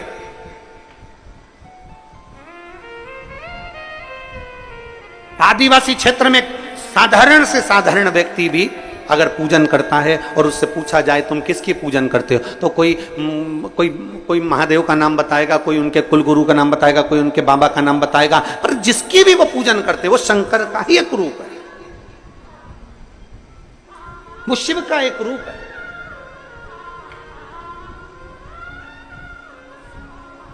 समदर्शी है मेरे भोले बाबा, गरीब अमीर सब उसके अपने एक जैसे मेरे भोलेनाथ जी मानते हैं। किसी को पैसे वाला नहीं मानते, किसी को गरीब नहीं मानते। शिव कथा कहती है, किसी ने भगवान भोलेनाथ जी से नंदी ने पूछा, नंदी कहते हैं कि एक गरीब बड़ा आपके दरवाजे पर आता है, झोली पसारता है, प्रभु आप कृपा करते हैं। भगवान शंकर कहते हैं, नंदी तूने आज कह दिया कि कोई गरीबड़ा मेरे मंदिर में आकर झोली पसारता है। भगवान शंकर कहते हैं, नंदी सुन, आज मैं तुझे समझाता हूं। 12 ज्योतिर्लिंग में, 12 ज्योतिर्लिंग की भूमि पर, मेरे शिवालय में, मेरे मंदिर में, मेरे कैलाश पर, और मेरे शंकर भगवान कहते हैं मेरे शिवालय में, मेरे मंदिर में, मेरे 12 ज्योतिर्लिंग की भूमि पर जब कोई व्यक्ति अपना पांव मात्र रखता है, उस समय पर गरीब नहीं रहता, वो जगत का सेठ बन जाता है। उज्जैन जाने वाले, महाकाल की भूमि पर जाने वाले, काशी में जाने वाले, सोमनाथ जाने वाले, कुबेरेश्वर बाबा की धरा पर आने वाले, चाहे बैद्यनाथ बाबा के दरवाजे जाने वाले, चाहे केदारनाथ जी के दरवाजे पर जाने वाले, एक अंदाजा लगा कर रखना, कोई तुमसे कह दे कि ये गरीब है, कोई तुमसे कह दे ये साधारण है, नहीं। शिव महापुराण की कथा कहती है, 12 ज्योतिर्लिंग की भूमि पर, शंकर के शिवालय में या कुबेरेश्वर बाबा की इस पवित्र भूमि पर जब आप आते हो, मात्र तुम्हारा पांव रखा, तुम गरीब नहीं रहते, तुम करोड़पति बन जाते। सेठ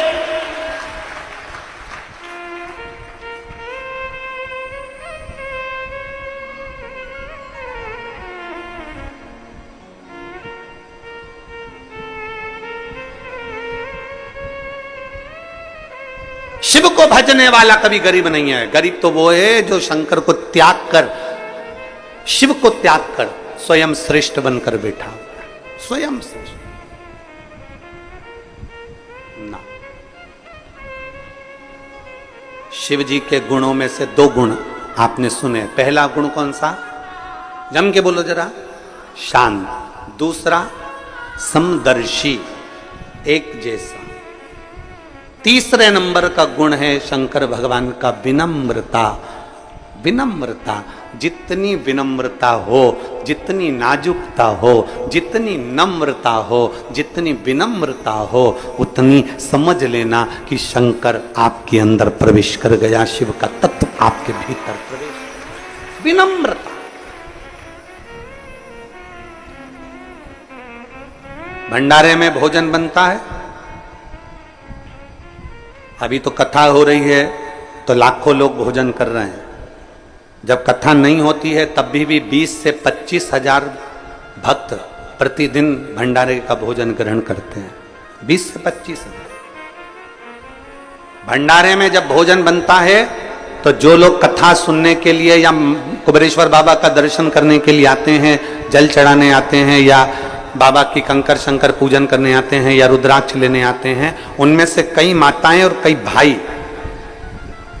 रुद्राक्ष बाद में लेते हैं, पूजन बाद में करते हैं, पहले रसोई घर में जाकर सेवा करते हैं। हमने देखा है कई माताएं हीरे की चूड़ियां पहनकर भी रसोई घर में झाड़ू लगाती रहती हैं। ये उनकी विनम्रता है, ये उनकी विनम्रता है। बड़े बड़े आयोजन होते हैं तो कई कई घर की सेठानियां, कई मेरी बहुएं, कई बेटियां, अच्छे अच्छे परिवार की बेटियां और बेटे भी टेबल के पास खड़े होकर भोजन परोसते रहते हैं। आपने देखना, आप तो आए हो, आप दर्शन करेंगे।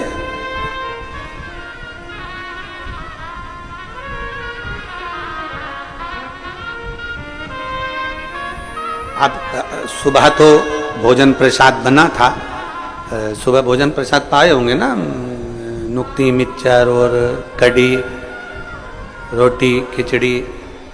अब कई लोगों का व्रत भी है, तो तुम टेंशन मत लो।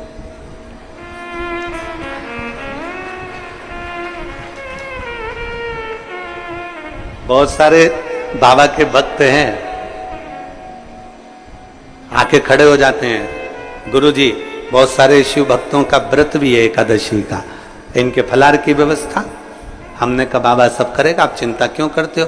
सुबह हमने फलार नहीं बनवाया, पर शाम के कथा के बाद में तो फलार जो व्रती हैं उनको मिल ही जाएगा, उसमें क्या। पीछे के जो आयोजन हुए उसमें सुबह फरियाल बनता था, तो कई एकादशी की माताएं फरियाल सुबह करती नहीं थी, इसलिए उस फलाहार का समय हमने शाम का रख दिया कि जो व्रती हैं उनका फलाहार शाम का, भोजन वालों का भोजन बनेगा। और तुम देखो बिना पेंदी के लोटे जैसे लुढ़क मत जा। हाँ।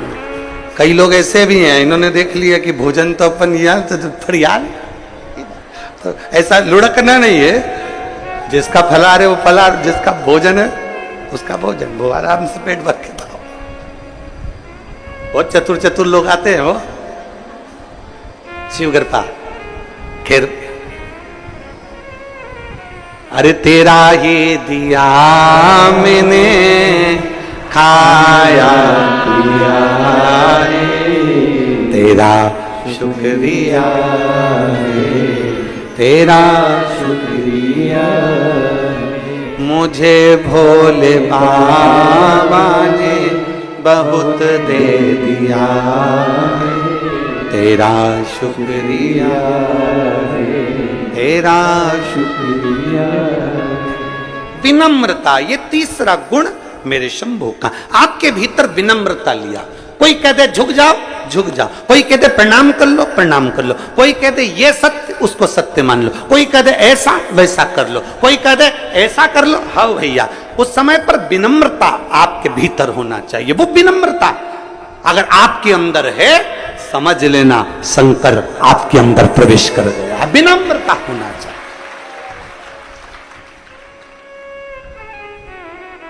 विनम्रता नहीं है तो वो सब गया। बड़े बड़े से कुबेरेश्वर बाबा की धरा पर आकर झाड़ू लगाते हैं। यह मत सोचना कोई साधारण व्यक्ति आता है, यह मत सोचना कि कोई गरीबड़ा आता है। यहां ढेर आते हैं, ढेर।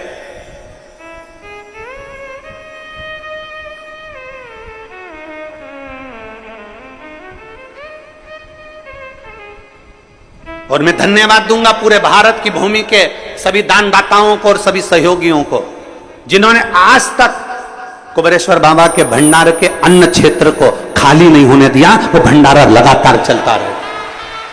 गांव की माताएं आती है, वो अपने साथ में 2-4 किलो गेहूं मान लाती हैं। ग्रामीण अंचल की माताएं आती हैं, वो अपने साथ में 5 किलो 10 किलो गेहूं ले आती हैं। कोई आता है चावल ले आता है, कोई आता है तेल ले आता है, कोई आता है आटा ले आता है। बाबा का भंडारा आप लोग चलाते रहते हो, चलता रहता है जीवन।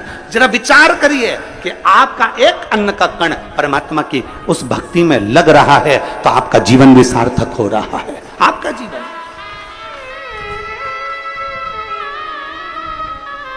और अभी चतुर्मास प्रारंभ हो जाएगा। आज मेरे नारायण अपना पूरा भार किसको दे देंगे? शंकर भगवान को। और 4 महीने के लिए नारायण शिव जी से कहकर जाएंगे अब मैं विश्राम के लिए जा रहा हूं। शंकर भगवान भी बड़े आनंद में कह देते हैं जी प्रभु आप करो विश्राम। इसलिए लोग कहते हैं 4 महीना खूब भजन करो, कीर्तन करो, क्योंकि नारायण तो कैसे भी धक्का लगा दे, पर शंकर भगवान के यहाँ आड़ा टेढ़ा काम चले ही नहीं।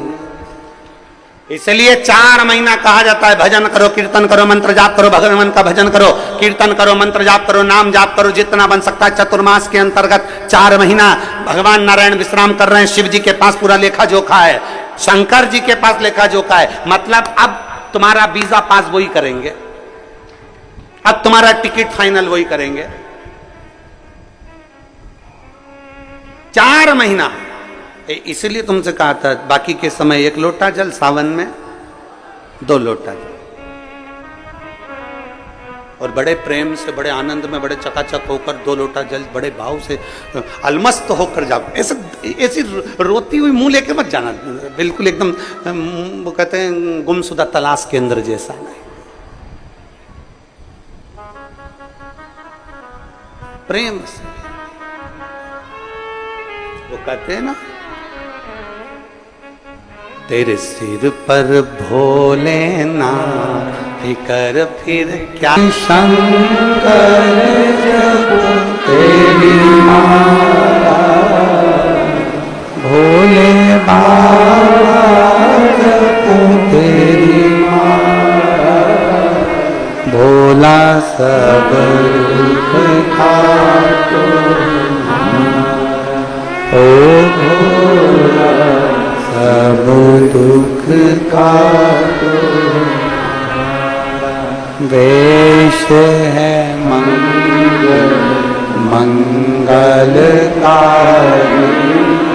वेश है मंगल मंगलकारी,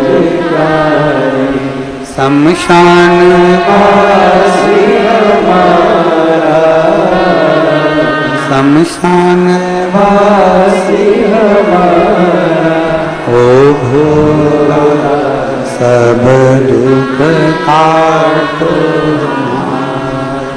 ओ भोला सब दुख काटो।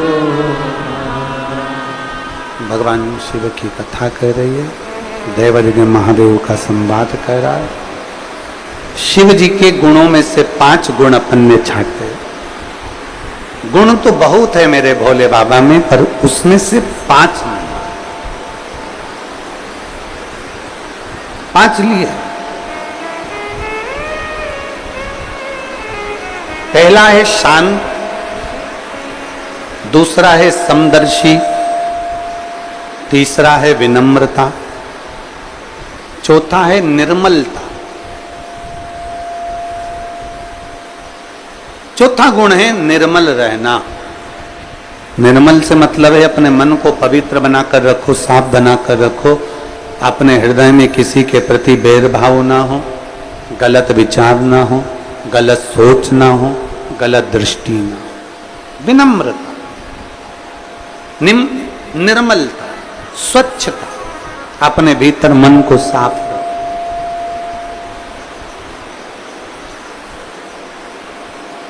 मन साफ हो आपका, निर्मल।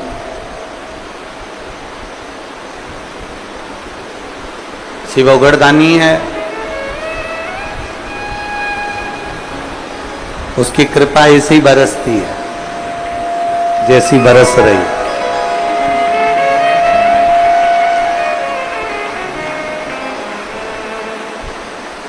चारों तरफ कहीं बादल नहीं है बारिश के, आसमान पूरा साफ है, फिर भी बरस उतना ही रहा है जितनी कृपा बरसाना है उसको। ये उसकी कृपा है। शिव दया, शिव करुणा। चौथा है निर्मल रहना। और भगवान शंकर के 5 गुण में से, हमने जो गुणों में से 5 गुण छाटे हैं, उसमें से 5वां गुण है इच्छा से परे।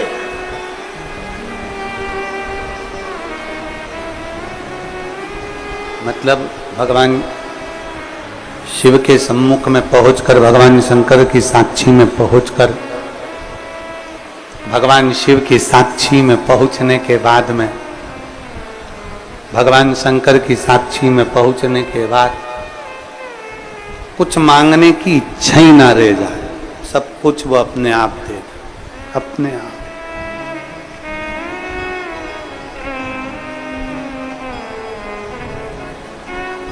मांगने की इच्छा समाप्त हो जाए,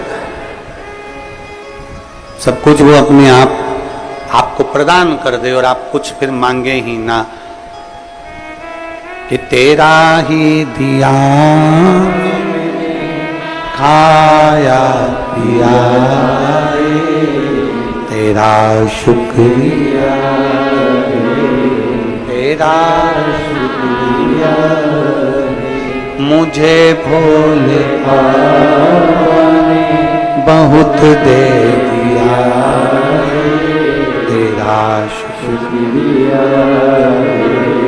तेरा शुक्रिया, तेरा शुक्रिया।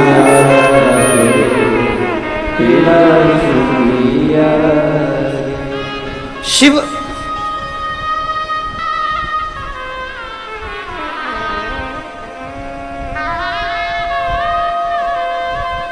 आज सुबह एक माँ मिली थी, वो कह रही थी गुरुदेव कोई सूचना पहुंचाई होगी कि हम कुबेरेश्वर बाबा की धरा पर आते हैं, भगवान शंकर की इस भूमि पर आते हैं, बस मन में सोचकर एक लोटा जल हम बाबा को जब चढ़ाते हैं तो बाबा हमारी बात ऐसे स्वीकार कर लेता है कि हम जब घर जाते हैं तो बाबा हमारा कार्य पूर्ण कर ही देते हैं। ये विश्वास आपके भीतर दृढ़ हो,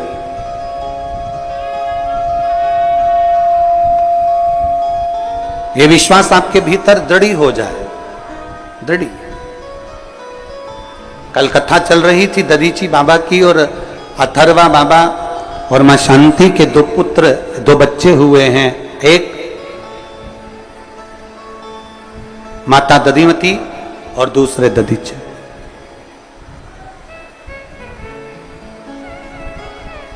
बृहस्पति बाबा का अपमान हो जाता है, इंद्र को ब्राह्मण की हत्या का श्राप लग जाता है और इंद्रदेव कमल की डंडी के अंदर छुप जाते हैं। एक वृत्रासुर असुर को मारने के लिए देवता इंद्र को दधीची ऋषि के पास भेज देते हैं और दधीची ऋषि, दधीची बाबा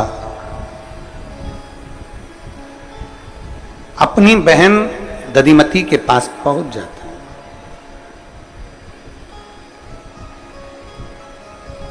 माता दधिमती के पास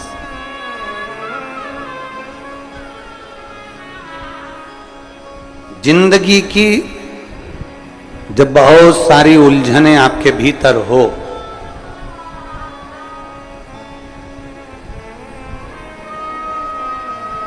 आपकी अगर कोई बहन हो, आपकी, हमारी तो पूरी दुनिया में जितनी माताएं सभी बहन हैं, आपकी अगर कोई बहन हो और हृदय में अगर थोड़ा सा भी, भाई के हृदय में अगर थोड़ा सा भी कोई भाव उत्पन्न हो और बहन आपकी है, तो प्रयास करना कि अपनी बहन से एक बार दिल से, मन से, हृदय से बात जरूर करो। वो कुछ ना कुछ राह आपको अच्छी बताएगी। ऐसा नहीं है कि नहीं बताएगी।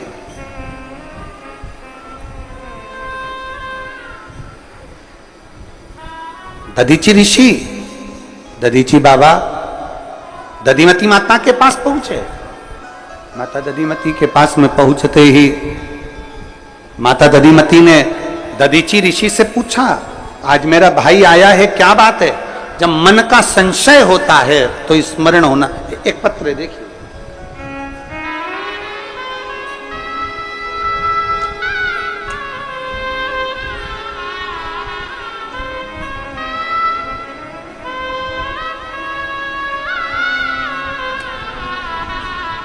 मैं शीतल पति राम बाबू गुप्ता इंदौर से हूं, मेरा मोबाइल नंबर ये है। कहीं बैठी हैं शीतल जी? हाथ हिलाइएगा। आ जाओ, एक बेलपत्र लेकर जाना। मैं शीतल, पति का नाम राम बाबू गुप्ता, इंदौर से हूं, मेरा मोबाइल नंबर ये है। मेरा एक बेटा 15 वर्ष का है। 1.5 वर्ष पहले मुझे चेस्ट में एक गठान हो गई थी और वो गांठ कैंसर की बताई गई और मेरा एक चेस्ट गठान के कारण बस निकाल दिया गया। फिर बाबा पर भरोसा रखकर एक बेलपत्र खाना और शिव जी का चढ़ा हुआ जल पीना चालू किया। मेरे 7 कीमो हुए, और कीमो के बाद शरीर में कष्ट चलता रहा। तभी शरीर में कष्ट तो था, तभी पता लगा कि मैं गर्भवती भी हूं। एक तो कैंसर जैसी बीमारी, ऊपर से गर्भवती। मेरे रहने का कोई भरोसा नहीं कि शरीर कब तक रहेगा। डॉक्टर ने कह दिया कि तुम्हारी बीमारी प्रबल है, इसलिए इस बच्चे को मत रखो। पर मेरा मन था कि ये शरीर है, कब जाऊं पता नहीं। एक बेटा है, दूसरा भी बच्चा हो जावे तो कम से कम 2 बच्चों का साथा तो रहेगा। थोड़े समय मैंने गर्भ धारण करा, डॉक्टर ने मना कर दिया कि गर्भ ना रखिए। सोनोग्राफी कराई गई और सोनोग्राफी में आया कि मेरे गर्भ में जो बच्चा है उसके हाथ पैर नहीं बन रहे हैं। गर्भ के बच्चे के हाथ पैर नहीं हैं। फिर मैंने बाबा पर भरोसा करा, घर के लोगों ने कह दिया कि इस बच्चे को निकाल दीजिए। डॉक्टर भी कह रहा है एक तो तुम्हारी बीमारी है कैंसर की, दूसरा बच्चे के हाथ पैर नहीं बने, इस बच्चे को मत रखो, निकाल दो।